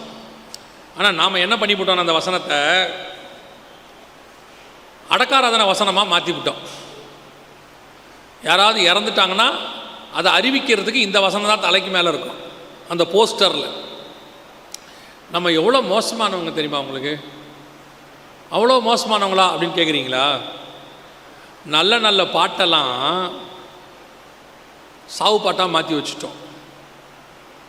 ஆனால் அவங்க அப்படி எழுதினவங்க தேவபிதா எந்த மெய்ப்ப நல்லோ இருக்குது தானே. இப்போ அதை எங்கே பாடுறீங்க பெரும்பாலும்? இப்போ அந்த பாட்டை பாடினா இவங்க என்ன சொல்கிறாங்க, ஏங்க அந்த பாட்டெல்லாம் பாடுறீங்க, நல்ல பாட்டாக பாடுங்க. ஆனந்தமாக இன்பக்கானான்னு ஒரு பாட்டு இருக்கு. அந்த பாட்டில் அந்த அம்மா என்ன சொல்ல வராங்க, வாலிப நாளில் இயேசுவை கண்டேன், வாஞ்சையுடன் என்னை தேடி வந்தார், என்னுடைய பொல்லாத பாவங்களை எல்லாம் நீக்கிட்டார்னு அவங்களுடைய பிறப்பிலிருந்து உயிர்த்தெழுதல் வரைக்கும் பாடுவாங்க. அதில் இப்போ ஆனந்தமாக இன்பக்கானான்னு என்ன பாட்டு? இப்போ சாவுப்பாட்டு. அழகாய் நிற்கும் யார் இவர்கள்னு ஒரு பாட்டு இருக்கு. அது பரலோகத்தில் தேவனுக்கு முன்பாக ஜெயம் பெற்றவர்கள் பாடுற பாட்டுன்னு பைபிளில் இருக்கு. இந்த பாட்டெல்லாம் பாடினா இப்போ என்ன பாட்டாக மாறிடுச்சு? பாடினா திட்டுறாங்க வேற. பையன் தெரியாமல் பாடிடுவான் வீட்டில். ஆனந்தமாய் வாய மூடுறாரே, காலங்காத்தால ஆனந்தமாய்ங்கிற தாத்தா வேற இழுத்துக்கிட்டு இருக்கிறாரு. தாத்தா இழுக்கிறதுக்கும் ஆனந்தமாய் இன்பக்கானனுக்கும் என்ன சம்பந்தம்? இன்னைக்கு நம்ம அப்படி மாற்றிட்டோமா? இப்போ நீங்கள் வாசித்த வசனம் இருக்குல்ல, அது கூட ரொம்ப அற்புதமான ஒரு வசனம். மகா மேன்மையான வசனம். தீங்கு வராதற்கு முன்னே நீதிமான் எடுத்துக்கொள்ளப்படுகிறான். அதோட அர்த்தம் என்னன்னா, உபத்திரவ காலத்துக்கு முன்னாடியே சபை எடுத்துக்கொள்ளப்படும். அதான் அந்த வசனத்தினுடைய அர்த்தம். ஒரு மகா உபத்திரம் வரப்போகுது. நம்ம இன்றைக்கி சாயங்காலமோ நாளைக்கு சாயங்காலமோ கர்த்தருக்கு சித்தமான அதை பற்றி பார்க்க போகிறோம். அப்படி ஒரு மகா உபத்திரம் ஒன்று வரப்போகுது. அது வர்றதற்கு முன்பதாக தேவன் நீதிமான்களை என்ன செஞ்சிருவார், எடுத்துகிட்டு போய் தன்னோட வைத்து கொள்வாருங்கிறது தான் வசனம். இதை எப்படி எழுதிட்டானா, நம்மளால் எப்படி புரிஞ்சுக்கிட்டாங்க அப்படின்னு கேட்டிங்கன்னா, ஒருத்தர் இறந்துட்டார்னா அவருக்கு தீங்கு வராதுக்கு முன்னே கர்த்தர் என்ன பண்ணிட்டாரு, எடுத்துட்டாரு. அவரே ஐசியூவில் இருந்திருக்காரு 4 நாள். இதை விட தீங்கு என்ன இருக்குது? அவரே 10 லட்ச ரூபாயை முடிச்சிட்டாரு. 10 நாளில் 10 லட்சத்தை முடிச்சிட்டாரு. 58 வயசு வரைக்கும் சேர்த்ததை 5 மாதத்தில் வேலையை முடிச்சிட்டாரு. இப்போ அவருடைய போஸ்டர் போடுறான், தீங்கு வராததற்கு முன்னே நீதிமான் எடுத்துக்கொள்ளப்படுகிறார். அவரை பார்த்தா பாவமாக இருக்குது. அவருக்கு அத்தனை ஊசி குத்தி கஷ்டப்பட்டு கடைசியில் வெண்டிலேட்டரில் வச்சு அப்புறமா சொல்கிறாங்க பாவங்க அவர் அப்படின்னு. அந்த போஸ்டரில் போடுறான், தீங்கு வராததற்கு முன்னே நீதிமான் எடுத்துக்கொள்ளப்பட்டார். ஆக்சுவலாக அந்த வசனம் அதுக்கானது இல்லை. நல்லா கவனிங்க, அந்த வசனம் எதுக்கானது? கர்த்தர் 2 விதமான நீதிமான்களை பூமியில் வச்சிருக்கிறாராம். ஒன்று நீதிமான் மடிந்து போகிறார், இன்னொன்று நீதிமான் எடுத்துக்கொள்ளப்படுகிறார். மடிந்து போகிற நீதிமானுக்கும் எடுத்துக்கொள்ளப்படுகிற நீதிமானுக்கும் என்ன வித்தியாசம்னா, அதான் எபிரேயர் 11 பார்த்தோம். அவர்கள் எல்லாரும் விசுவாசத்தோடு கூட மரித்தார்கள். 11ஆம் அதிகாரம் அதில் இருக்கு பாருங்க. 11ஆம் அதிகாரம் எபிரேயர் நிருபம் 13வது வசனம். இவர்கள் எல்லாரும் வாக்குத்தத்தம் பண்ணப்பட்டவைகளை அடையாமல் தூரத்திலே அவைகளை கண்டு நம்பி அணைத்து கொண்டு பூமியின் மேல் தங்களை அந்நியரும் பரதேசிகளும் என்று அறிக்கையிட்டு விசுவாசத்தோடு மரித்தார்கள். இதான் நீதிமான்கள் மரித்தது. என்ன நம்பிக்கை இருந்தாலும், என்ன வாழ்ந்தாலும், எப்படி இருந்தாலும் அவர்களுக்கு மரணம் தான் வந்துச்சு. ஆவிக்குரிய மரணம். அதாவது அவர்கள் எங்கே போயிட்டாங்கன்னா, வசனம் சொல்லுது மேல் பாதாளத்துக்கு போயிட்டாங்க. மரண இருளின் பள்ளத்தாக்குன்னு பேர் அதுக்கு. ஆனால் உங்களுக்கு எனக்கும் வசனம் சொல்லுது, தீங்கு வராதுக்கு முன்னே நீதிமான் மரிக்கிறதுல நமக்கு என்ன கிடையாது, மரணம் கிடையாது. நம் ஆத்மாவுக்கு மரணம் கிடையாது. நம்மை கர்த்தர் எடுத்துக்கொள்ளப்பட போகிறார். ஆண்டவர் வச்சிருக்கிறாரு. அதுதான் அவர்களை பார்க்கிலும் மேன்மையானதொன்றை கர்த்தர் நமக்கென்று நியமித்து வைத்தார். இப்போ அவங்கெல்லாம் பாரடைஸில் வெயிட் பண்ணிட்டு இருக்கிறாங்க, ஹெவனுக்குள்ளே போகலை. ஏன் ஹெவனுக்குள்ளே போகலை? அதே கதை தான். ஈசாக்கு கேட்டால் ஏன்பா போல? ஒரு கூட்டம் எடுத்துக்கொள்ளப்பட்டு வர வேண்டி இருக்கிறது. இவங்க எல்லாம் மறுரூபம் ஆவாங்க. 1 தெசலோனிக்கேயர் 4:16-17 கர்த்தர் தாமே ஆரவார சத்தத்தோடும் பிரதான தூதனுடைய சத்தத்தோடும் தேவ எக்காலத்தோடும் வானத்திலிருந்து இறங்கி வருவார். அப்பொழுது கிறிஸ்துவுக்குள் மரித்தவர்கள் முதலாவது எழுந்திருப்பார்கள். பின்பு உயிரோடு இருக்கிற நாமும் மேகத்தின் மேல் ஆகாயத்தில் எடுத்து கொள்ளப்பட்டுன்னு இருக்கு. So we are all waiting for the rapture, transformation. மறுரூபமாக போகிறோம். இதுதான் கர்த்தர் வாக்கு பண்ணினது நமக்கு. நாம் அதை அடைவோமாங்கிறதான் கேள்வி. நாம் அதுக்கு ஆயத்தமாக இருக்கிறோமா? இன்னைக்கு அந்த பரிசுத்தவான்களுடைய பரிசுத்தமே நம்மகிட்ட இல்லையே. அவங்களுக்கு இருக்கிற விசுவாசமே நமக்கு இல்லையே. அவர்கள் எதையுமே கர்த்தருக்காக இழந்து அந்த நகரத்துக்கு காத்திருந்தார்கள். அவர்கள் மரித்தார்கள். ஆனால் நீங்களும் நானும் மரிக்கிறவர்கள் அல்ல, எடுத்துக்கொள்ளப்படுகிறவர்கள். அவர்கள் நகரத்துக்கு காத்திருக்கிறார்கள், நாம் பரலோகத்துக்கு காத்திருக்கிறோம். அப்படின்னா உங்கள் வாழ்க்கையும் என் வாழ்க்கையும் கர்த்தருக்கு முன்பாக எப்படி இருக்கணும்? பொதுவாக கொஞ்ச நாளாக நான் சொல்கிறது ஒரு 30 வருஷமாக இந்த உபதேசத்திலிருந்து சபை போயிருச்சு. பரலோகத்தினுடைய ஆசையை விட்டு சபை போயிருச்சு. உங்களுக்கு தெரியும்னு நினைக்கிறேன். படிப்பு, வேலை, இது எல்லாமே எதுக்காக அப்படின்னு பார்த்தீங்கன்னா, நம்ம தாத்தா பாட்டி காலத்தில் எங்களுக்கு சொன்னது, எங்கள் தாத்தா அவங்களாம் சொன்னது, படிப்பு வேலை எதுக்காகனா வாழ்க்கை சந்தோஷமாக இருக்கிறதுக்கு. ஆமாம் தானே? நல்ல வாழ்க்கை சந்தோஷமாக இருக்கிறதுக்கு நல்ல ஒரு படிப்பு, அதன் மூலமாக ஒரு வேலை, கை நிறைய சம்பளம். பார்த்திங்கன்னா காலைல 9 மணிக்கு வேலைக்கு போவாங்க, 5-6 மணிக்கு வந்துடுவாங்க, ஃபேமிலியாக உட்காந்து சாப்பிடுவாங்க, இருக்கிறதுல ஃபேமிலியை நடத்துவாங்க, எந்த விதமான டென்ஷனும் இருக்காது, அழகாக ஆண்டவருக்குள்ளே இருப்பாங்க, குடும்ப ஜெபம் பண்ணுவாங்க, எல்லாம் போயிடுவாங்க. இப்போ பாருங்கள், இப்போது வேலை சம்பளம் ரெண்டும் எதுக்காக அப்படின்னு கேட்டால், குடும்பமே இல்லை, குடும்பத்தை விட்டுட்டு வேலை, குடும்பத்தை விட்டுட்டு சம்பாத்தியம். கணவன் காலைக்கு வேலைக்கு போயிட்டு சாயங்காலம் வராரு, மனைவி சாயங்காலம் வேலைக்கு போயிட்டு காலையில் வராங்க. யாராவது ஒருத்தர் தான் வீட்டில் இருக்கிறாங்க. பிள்ளைகளை நீங்கள் பார்த்துங்க, காலையில் நைட்டில் நான் பார்த்துக்கிறேன். 2 பேரும் போனால் தான் கட்டுப்படி ஆகும். 2 பேரும் போனால் தான் குடும்பம் நடக்கும். எப்படி நடக்கும்? இப்போ இவங்களுடைய குடும்பம் என்பது என்ன? வீடு. இவங்க குடும்பம் என்பது என்ன? காரு. இவங்க குடும்பம் என்பது என்ன? வெளிநாடு. இவங்க குடும்பம் என்பது என்ன? ஊருக்கு வெளியே லேண்டு. இவங்க குடும்பம் என்பது என்ன? நகை. ஆனால் நம்ம குடும்பம் என்பது என்ன? நமக்கு சொல்லி கொடுத்தது ஃபேமிலி. கணவன், மனைவி, அப்பா, அம்மா, பிள்ளைகள். இதுதான் குடும்பம். இதுக்கு தேவையானது தான் நாம் சம்பாரித்தோம். இப்போ சம்பாதிக்கிறதுக்காக குடும்பம் போயிடுச்சு. கணவர் வெளிநாட்டில் 10 வருஷமாக இருக்காரு. ஒரு கணவர் வயிற்றில் குழந்தை இருக்கும் போதே போயிட்டார் வேலைக்கு. வெளிநாட்டில் வேலை கிடச்சிருச்சு. 5 வருஷமாக வரவே இல்லை. அப்போல்லாம் நான் சொல்கிறது 1990s. அவருக்கு செல்ஃபோன்லாம் அப்போ கிடையாது. 5 வருஷம் வரவே இல்லை. இது நடந்த சம்பவம், அவர் எங்கிட்ட சொன்னது. 5 வருஷம் கழிச்சு போயிருக்காரு வீட்டுக்கு. போனால் போய் நின்றுருக்காரு. கதவை தட்டிட்டு பெல் அடித்து திறந்தோடனே அந்த குழந்தை வடிச்சிச்சான். 5 வயசு அந்த குழந்தைக்கு. ஓடி வந்துட்டு வாசலை பார்த்துட்டு சவுண்டாக கத்துச்சான், அம்மா யாரோ ஒரு அங்கிள் வந்திருக்கிறாருன்னு சொல்லிச்சான். அந்த தகப்பனுடைய இருதயம் உடஞ்சே போச்சான். அவர் நினச்சாராம் பிள்ளை ஓடி வந்து அப்பான்னு ஓடி வரும்னு. இப்போ வீடு கட்டிட்டார் 5 வருஷத்தில். நகையெல்லாம் வாங்கிட்டாரு, பணம்லாம் வந்துருச்சு. அவருக்கு 1 மாதம்தான் லீவ், திருப்பி போகணும். ஆனால் அந்த 1 மாதமும் பிள்ளை அவர்கிட்ட வரவே இல்லையா. யாரோ ஒரு அந்நியர் வீட்டுக்கு வந்திருக்கிறாரு. அம்மாவும் சொல்கிறாங்களாம் அப்பா கிட்ட போ, அப்பா கிட்ட போன்னு. போவே மாட்டேன் தான்.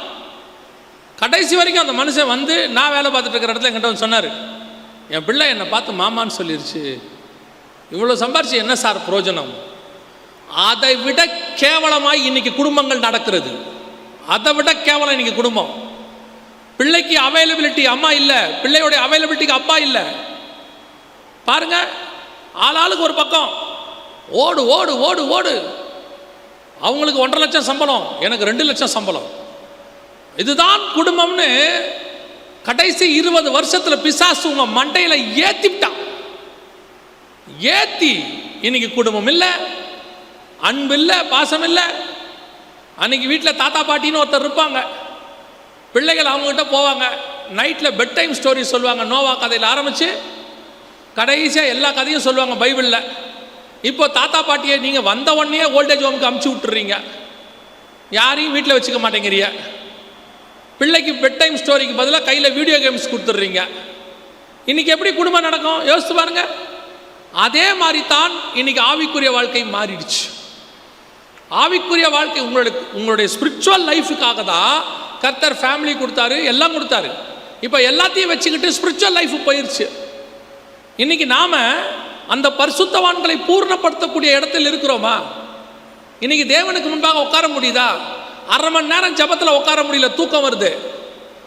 1/2 மணி நேரம் பைபிள் வாசிக்க முடியல, தூக்கம் வருது. சர்ச்சில் உட்கார்ந்து 20 நிமிஷம் செய்தி கேட்க முடியல, தூக்கம் வருது. என்ன சொல்றாங்க சர்ச்சில்? 20 நிமிஷத்துக்கு மேலே கொடுத்தா ஜனங்க கேட்க மாட்டாங்க. ஆயர்கள் பேச ரெடி, கேட்க நீங்க ரெடி இல்லை. 20 மினிட்ஸ்க்கு மேலே ஐயோ ஆயர் ரொம்ப நேரம் போர் அடிச்சுட்டார், பேசிக்கிட்டே இருக்காரு. ஆனால் உட்காந்து யூடியூப்ல தக்காளி குழம்பு வைப்பது எப்படின்னு 1/2 மணி நேரம் போகிறோம் உட்காந்து கேட்குறிய. யூடியூப்ல யார் எந்த தொகுதி வேட்பாளர்னு உட்காந்து 1 மணி நேரம் கேட்குறீங்க. நியூஸ் உட்காந்து 1 மணி நேரம் நியூஸ் கேட்க முடியுது, 3 மணி நேரம் IPL பார்க்க முடியுது, 1 மணி நேரம் WWF பார்க்க முடியுது. ஆனால் செய்தி 20 நிமிஷத்துக்கு மேலே போனால் உட்காந்து கேட்க முடியல. எனக்கு ஒரு பெரிய ஆச்சரியம். சர்ச்சில் எனக்கு புரியாத புதிர் என்ன தெரியுமா? வீட்டில் நல்லா குளிச்சு கிளம்பி ரெடியாகி பவுடர் போட்டு பக்காவாக வந்து உட்காந்து தூங்குறிய. முகம் கழுவுனா தூக்கம் வராதுன்னு தானே சொல்லுவாங்க பொதுவாக. குளிச்சு பவுடர் போட்டு வந்து அப்படியே உட்காந்துருக்கிய. சிலர்லாம் பார்த்தா ஆச்சரியமா இருக்கு, இருக்கா போயிடுச்சான்னு தெரியலையே அப்படின்னு சந்தேகமாகவே இருக்கு. தலையும் ஆட மாட்டேங்குது, ஒன்றும் ஆட மாட்டேங்குது. சிலதெல்லாம் பார்த்தீங்கன்னா வாய் திறந்ததே தெரியல, அப்படி உட்காந்துருக்கு. உங்களை எழுப்புறதுக்கு வேற நாங்கள் ஒரு அலாரம் வச்சிருக்கோம் கடைசியா, என் ஆத்மாவே கர்த்தரை ஸ்தோத்திரி. இந்த அலாரத்துக்கு யாராத்தாலும் ஏஞ்சிடுறாங்க. என் ஆத்மாவே முடிஞ்சிருச்சா? அதை விட பெரிய ஆச்சரியம், திரும்பி பிரிஸ்கா வீட்டுக்கு போறியா?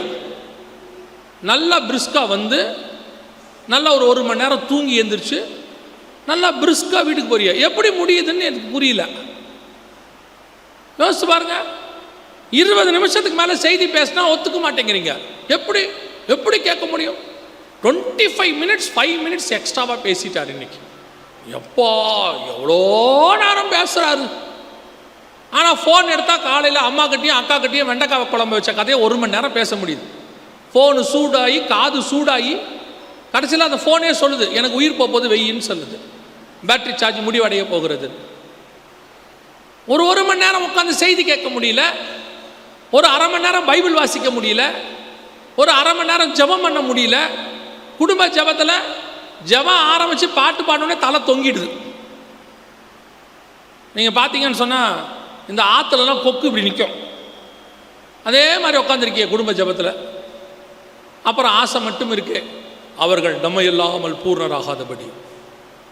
நன்றாய் ஒரு காரியத்தை புரிந்து கொள்ளுங்கள். தேவன் நமக்கு கொடுத்திருக்கிற ஈவு மிக முக்கியமானது. பழைய ஏற்பாட்டு பரிசுத்தவான்களுக்கு கிடைக்காத ஸ்லாக்கியத்தை கர்த்தர் உங்களுக்கும் எனக்கும் கொடுத்திருக்கிறார். நீங்களும் நானும் பரலோகத்திற்கு போக வேண்டும் என்று சொல்லி கர்த்தர் விரும்புகிறார். அவர்கள் மரித்தார்கள், நாம் எடுத்துக்கொள்ளப்பட போகிறோம். யாருக்கும் கிடைக்காத பெரிய ஸ்லாக்கியம். நீங்கள் நானும் எடுத்துக்கொள்ளப்படுறதுக்கு வாய்ப்பு இருக்குது, நேராக பரலோகத்துக்கு போகிறதுக்கு வாய்ப்பு இருக்குது. நீங்கள் இந்த ராங் ப்ராமிசஸ் அல்லது ராங் கன்ஃபர்மேஷன் அல்லது பொய்யான வாக்குறுதி அப்படின்னு சொல்லுவாங்க, அதை நம்பிராதிய. சர்ச்சில் மெம்பராக இருந்து தசமாங்க காணிக்கு கொடுத்தா பரலோகத்துக்கு போயிடலான்னு தயவு செஞ்சு நம்பிராதிய.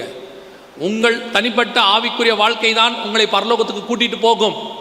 This is right time. இயேசு வருகிற காலம். இப்போ நம்மை சரிப்படுத்தி கொண்டோமானால், ஒருவேளை உங்களுக்கு ஒரு சின்ன சந்தேகம் இருக்கும், அதை மட்டும் சொல்லிவிட்டு ஒரு 5 நிமிஷத்தில் முடிச்சிடுறேன். கவனி, என்ன சந்தேகம் இருக்கும் அப்படின்னா, சரி நாங்கள் சர்ச்சுக்கு வரோம், நாங்கள் நீங்கள் சொல்கிற மாதிரி தான் வந்து போயிட்டுருக்குறோம் சர்ச்சுக்கு, ஆனால் பாவம்னு சொல்கிறது எங்ககிட்ட இல்லை, நாங்கள் குடிக்க மாட்டோம். பொதுவாகவே நம்முடைய தாய் தகப்பன்மார், நம்முடைய தாத்தா பாட்டியெல்லாம் இந்த மாதிரி ப்ரோடஸ்டன்ஸில் இருந்தவங்க குடிக்க மாட்டாங்க. அவங்களுக்கு அப்படி ஒரு குணம் கிடையாது. இப்போ இருக்கிறது தான் சீரழிஞ்சு போய் கிடக்குது. அப்போல்லாம் நார்மலாகவே குடிக்க மாட்டாங்க.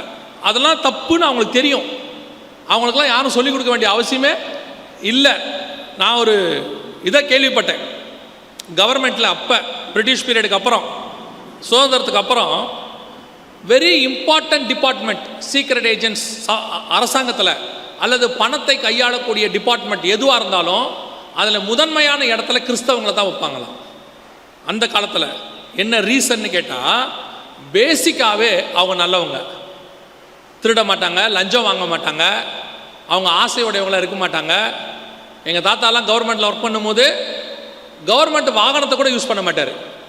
மயிலாப்பூர்லேருந்து இதுக்கு நடந்தே போவார். கச்சேரி ரோட்டிலேருந்து அவர் மயிலாப்பூர் காரணம் வரைக்கும் நடந்தே போவார். எந்த இது எடுக்க மாட்டார், கவர்மெண்ட்டை யூஸ் பண்ண மாட்டார். யாராவது ஆஃபீஸ்லேருந்து சந்திக்க வீட்டுக்கு வந்தால் வீட்டுக்கு வராதிங்கன்னு சொல்வார், வீட்டுக்குள்ளே வரக்கூடாது இருப்பார். எதாக இருந்தாலும் ஆஃபீஸில் வந்து பாருங்கம்பார். பேசிக்காகவே அவங்க நீதிமான்களாக இருந்தாங்க. இப்போ தான் எங்கேருந்து கற்றுக்குச்சிங்கன்னே தெரியல. கிறிஸ்மஸுக்கு குடிச்சிட்டு வந்து உள்ளே உட்காருது, நியூ இயருக்கு குடிச்சிட்டு வந்து உட்காந்துருது. இதெல்லாம் எப்படி பரலோகத்துக்கு போகணும்னே தெரியல. நான் உங்கள் சர்ச்சை சொல்லலை, நீங்கள் தங்கம், நான் பேசுறது எல்லாமே வேலூருக்கு வெளியே, நீங்கள் எதுவும் தப்பாக எடுத்துக்க போறியா? ஒருவேளை உங்கள் சர்ச்சில் யாராவது உட்காந்தா நீங்கள் தான். சபைக்குள்ளே குடிச்சிட்டு வரான், சபைக்குள்ளே உட்காந்து கேட்டா கிறிஸ்மஸ் அன்னைக்கு ஒரு நாள் தான், மற்ற நாள் தான் இவர் பரிசுத்தவான். இவர் அன்னைக்கெல்லாம் கிறிஸ்தவங்க குடிக்கவே மாட்டாங்க, சிகரெட் பிடிக்க மாட்டாங்க, கெட்ட வார்த்தை பேச மாட்டாங்க. அதை விட முக்கியம் ரேடியோ. அப்போல்லாம் டிவி கிடையாது, ரேடியோவில் சினிமா பாட்டு கேட்க மாட்டாங்க. இன்னைக்கு ஒரு குரூப்பு குடும்பமே உட்காந்து சூப்பர் சிங்கர் பாடுது கிறிஸ்தவ வீட்டில். இவங்களை பொறுத்த வரைக்கும் இதெல்லாம் பாவம் இல்லை. இவங்களை பொறுத்த வரைக்கும் என்ன, நாங்கள் குடிக்கல, சிகரெட் பிடிக்கல, சர்ச்சுக்கு போகிறோம், மற்றபடி எங்களுக்கு என்ன. நீங்கள் சன்மார்க்கர், நீதிமான் கிடையாது. சன்மார்க்கர் வேறு, நீதிமான் வேறு. யார் சன்மார்க்கர்? நம்மளை போல உலகத்தாரும் இருக்கிறாங்கல்ல. எத்தனை பேர் குடிக்காதவங்க இருக்கிறாங்க? எத்தனை பேர் சிகரெட் பிடிக்காதவங்க இருக்கிறாங்க? எத்தனை பேர் லஞ்சம் வாங்காதவங்க இருக்கிறாங்க? உலகத்தார், இயேசுவை அறியாதவங்கள சொல்றேன். எத்தனை பேர் உண்மையும் உத்தமமானவங்க இருக்கிறாங்க? அவங்க எல்லாரும் சன்மார்க்கர். நாம் நீதிமான்கள், இயேசுவின் ரத்தத்தாலே கழுவப்பட்ட நீதிமான்கள். சன்மார்க்கருக்கும் நீதிமானுக்கும் வித்தியாசம் இருக்கிறது. நீங்களும் நானும் நல்லவர்களாக இருப்பதற்கு அல்ல, தேவ மனிதர்களாக இருப்பதற்கு அழைக்கப்பட்டோம். இன்னைக்கு நம்ம என்ன, லஞ்சம் வாங்காம ஒரு ஆள் இருந்தால் அவர் நல்லவர், ஆமா தானே? ஆமாவா இல்லைங்களா? அவர் நல்லவர் இல்லை, நார்மல் பர்சன். ஏன்னா லஞ்சம் வாங்காமல் இருக்கிறது நார்மல்.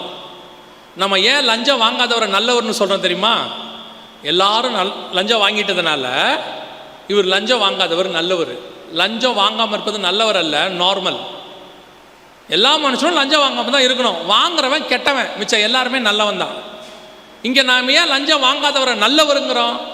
எல்லாரும் கெட்டவன் ஆகிட்டதுனால நம்ம நல்லவள் ஆகிட்டோம். நாம் லஞ்சம் வாங்காத மட்டும் இல்லை, நாம் வெறும் சன்மார்க்கர் அல்ல, நீதிமான்கள். இயேசுவின் ரத்தத்தாலே கழுவப்பட்டவர்கள், சிந்தனையிலேயே தேவனை தரித்தவர்கள், தேவனோடு கூட சஞ்சரிக்கிறவர்கள். நான் எந்த பாவமும் செய்யலை, ஆனால் சன்மார்க்கராக இருக்கிறேன், நீதிமானா இல்லை.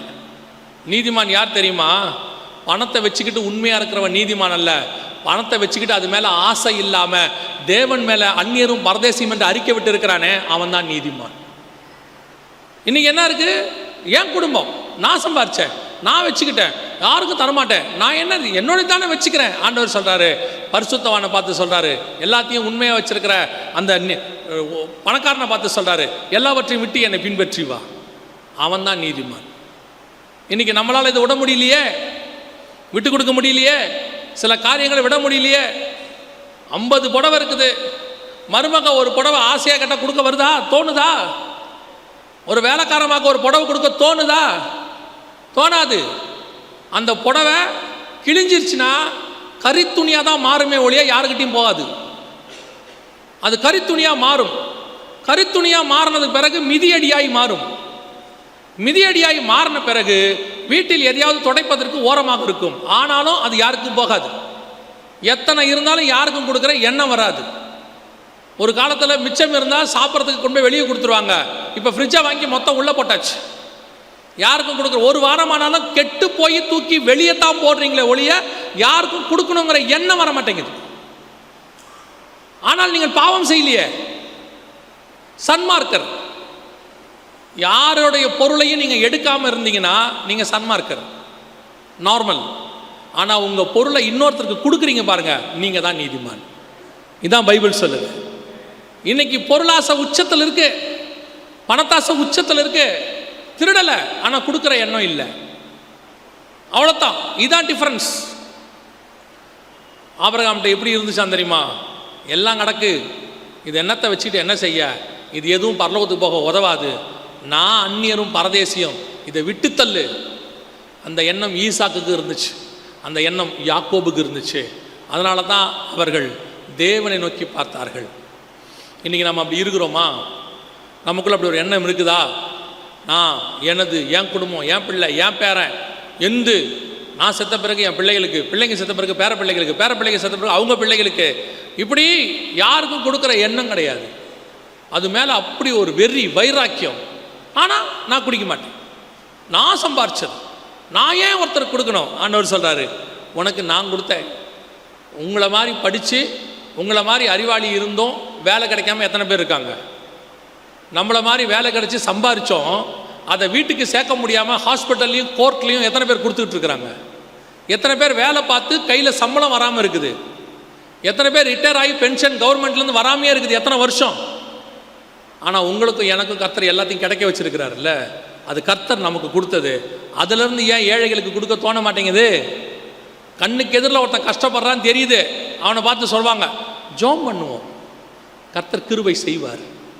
ஆண்டவர் நாளைக்கு நீங்கள் போகும்போது சொல்லுவார், ஆண்டவரே ஜோம் பண்ணுவோம். நீங்கள் எப்படி அளக்கிறீர்களோ அந்த அளவின்படி தான் உங்களுக்கும் அளக்கப்படும். இன்னைக்கு ஆண்டவர் நம்ம எதிர்பார்க்கிறார். பழைய ஏற்பாட்டு பரிசுத்தவான்களுடைய நீதியை பார்க்கிலும் நம்முடைய நீதி மேலானதாக இருக்க வேண்டும். பரிசேயர் நீதியை பார்க்கிலும் நம்ம நீதி மேலானதாக இருக்க வேண்டும். நியாய பிரமாணத்தை விட நம்முடைய நீதி மேலானதாக இருக்க வேண்டும். பழைய ஏற்பாட்டு பரிசுத்தவான்கள் ஆபிரகாமிலிருந்து இருக்கிற அத்தனை பேரை விட ஆண்டவர் அதிகமான நீதியை நம்மகிட்ட எதிர்பார்க்கிறார். திருப்பி திருப்பி ஆண்டவர் சொல்லிக்கிட்டே வருவார், அவங்க நீதி இல்லை, அவங்க நீதி பத்தாது, அவங்க நீதி குறைவும்பார். நம்மை ஆண்டவர் இன்னும் அதிகம் எதிர்பார்க்கிறார்.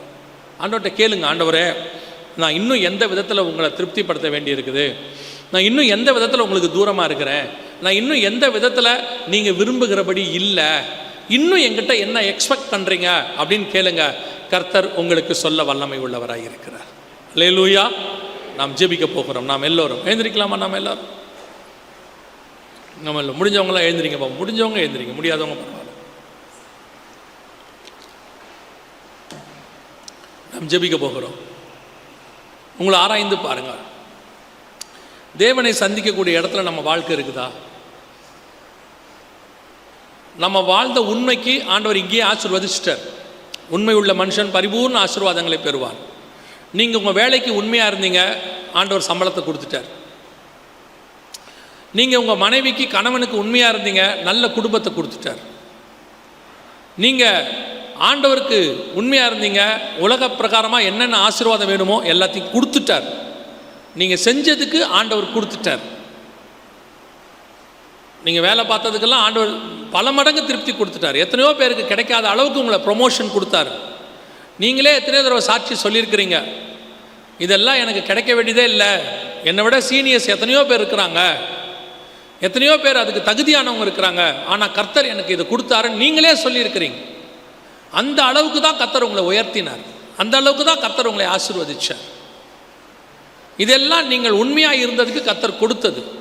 ஆனால் பரலோகத்துக்கு போகிற அளவுக்கு நீங்கள் என்ன செய்திருக்கிறீர்கள்? சுவிசேஷம் சொல்லியிருக்கிறீங்களா? யாருக்காவது இயேசுவை பற்றி சொன்னீங்களா? இல்லை தரித்திரருக்கு உதவி செஞ்சீங்களா? ஆண்டவர் சொல்கிறாரு, நான் பசியாக இருந்தேன், நீங்கள் எனக்கு உணவளிக்கவில்லை. நான் வஸ்திரம் இல்லாமல் இருந்தேன், நீங்கள் எனக்கு வஸ்திரம் கொடுக்கவில்லை. நான் வியாதிப்பட்டிருந்தேன், நீங்கள் எனக்கு குணமாக்க வரவில்லை. நான் கவலையாக இருந்தேன், நீங்கள் என்னை விசாரிக்கவில்லை. அப்போ ஆண்டவர் அவங்க கேட்குறாங்க, நீர் எப்பொழுது இப்படியெல்லாம் இருந்தீங்கன்னு. இயேசு சொல்கிறார், இந்த சிறியவர்களில் எவர்களுக்கு எதை செய்தீர்களோ அதை எனக்கே செய்ததா. உங்கள் வீட்டில் இருக்கிற எத்தனை பேர் கஷ்டப்பட்டுக்கிட்டு இருக்கிறாங்க? உங்கள் வீட்டில் வேலை பார்க்குறவங்களை ஆரம்பித்து உங்கள் வீட்டு வாசல்லேருந்து, உங்கள் சொந்தக்காரங்கள்லேருந்து, நண்பர்கள்லேருந்து எவ்வளோ பேர் எவ்வளோ கஷ்டப்பட்டுக்கிட்டு இருக்கிறாங்க. உங்ககிட்ட இருக்கிறத மொத்தத்தையும் கொடுக்க முடியாவிட்டா ஒரு சின்ன பார்ட்டாவது கொடுக்கலாமே. ஒருவேளை மொத்த ஃபீஸையும் கட்ட முடியாவிட்டா ஒரு கொஞ்சம் அமௌண்ட்டு கொடுத்து என்னால் இவ்வளோ முடியும்ப்பா, நீ உன் பிள்ளைக்கு ஃபீஸுக்கு யூஸ் பண்ணிக்கோன்னு சொல்லலாமே. ஒருவேளை ஒரு மாதம் மளிகை சாமான் வாங்க கொடுக்க முடியாவிட்டா ஒரு வாரம் மளிகை சாமானியாவது வாங்கி கொடுக்கலாமே, நீ உன் பிள்ளைகளும் சாப்பிடுங்கன்னு சொல்லலாமே. ஒருவேளை உங்களால் ஒரு மாதத்துக்கு தேவையான மெடிசன் வாங்கி கொடுக்க முடியாவிட்டாலும் ஒரு 2 நாளைக்கு தேவையான மெடிசனை வாங்கி கொடுக்கலாமே. உங்களால் அது முடியுமே. கர்த்தர் அந்த அளவுக்கு தானே நம்மளை உயர்த்தி வச்சிருக்கிறாரு. நான் என்னது என்னுடையது ஏன் பிள்ளைங்க யோசித்து பாருங்க. நாளைக்கு இவ்வளோதானா உங்களுடைய தேவனுடைய சொத்து நீங்கள் சேர்த்துருப்பீங்க பரலோகத்தில். ஒரு சாதாரணமாக ஒரு மனுஷன் வெளிநாட்டில் செட்டிலாக போகிறானா, இங்கே இருக்கிறதெல்லாம் விற்று அந்த ஊர் பணத்துக்கு மாற்றிடுவான், எக்ஸ்சேஞ்சுன்னு சொல்லுவாங்க. அதே மாதிரி நம்ம பரலோகத்துக்கு ஷிஃப்ட் ஆக போகிறோம், இங்கே இருக்கிற எல்லாத்தையும் பரலோகத்துக்கு எக்ஸ்சேஞ்ச் பண்ணிடலாம். பரலோகத்தின் கரன்சிக்கு நீங்கள் எக்ஸ்சேஞ்ச் பண்ண முடியும். Very simple. எவ்வளோக்கு எவ்வளவு சுவிசேஷம் சொல்கிறீங்களோ, எவ்வளோக்கு எவ்வளோ ஆத்துமாக்களுக்கு செலவு பண்ணுறீங்களோ, எவ்வளோக்கு எவ்வளோ ஏழைகளுக்கு உதவி செய்கிறீங்களோ அவ்வளவும் எக்ஸ்சேஞ்ச் அமௌண்ட்டாக பரலோகத்துக்கு போயிடும். இங்கே இருக்கிற மாதிரி அப்படியே ஆண்டவர் அங்கே கொடுத்துருவார் உங்களுக்கு. ஏன்னா அப்படி தான் பைபிள் சொல்லுது. இங்கே எதை செய்தீங்களோ அதை அங்கே எனக்கே செய்தீர்கள். நம்ம ஒப்பு கொடுப்போமா? நாம் சன்மார்க்கராக இருக்கிறத விட நீதிமானாக இருக்கணும் என்று கர்த்தர் விரும்புகிறார். பழைய ஏற்பாட்டு பரிசுத்தவான்களை விட நம்முடைய நீதி மேலானதாக இருக்க வேண்டும் என்று எதிர்பார்க்கிறார். ஒப்பு கொடுப்போமா? சர்வ வல்லமையுள்ள எங்கள் தகப்பனே, அருமையான வேலைக்காய் நன்றி அப்பா. நாங்கள் உங்களுடைய பாதப்படியில் உட்கார்ந்து இருக்கிறோம் ஆண்டவரே. நீர் வரும்பொழுது எப்படியாகிலும் உம்மை சந்திக்கிற கூட்டத்தில் நாங்கள் காணப்பட கிருபை பாராட்டு ஆண்டவரே. நாங்கள் வெறும் உம்மிடத்திலிருந்து ஆசீர்வாதத்தை பெற்றுக்கொள்ளுகிறவர்களாய் மாத்திரம் அல்ல ஆண்டவரே, அந்த ஆசீர்வாதத்தை பரலோகத்துக்கு நேராக திருப்புகிறவர்களாக, பரலோகத்தில் ரெட்டிப்பாக பெற்றுக்கொள்ளுகிறவர்களாய் மாற கிருபை பாராட்டு. நாங்கள் சன்மார்க்கராய் அல்ல, நீதிமானாய் மாற எங்களுக்கு கிருபைதான். ஆசீர்வதியும், வழி நடத்தும், நீர் மாத்திரம் மகிமைப்படும். எங்கள் ஆண்டவர் இயேசுவின் நாமத்தில் பிதாவே.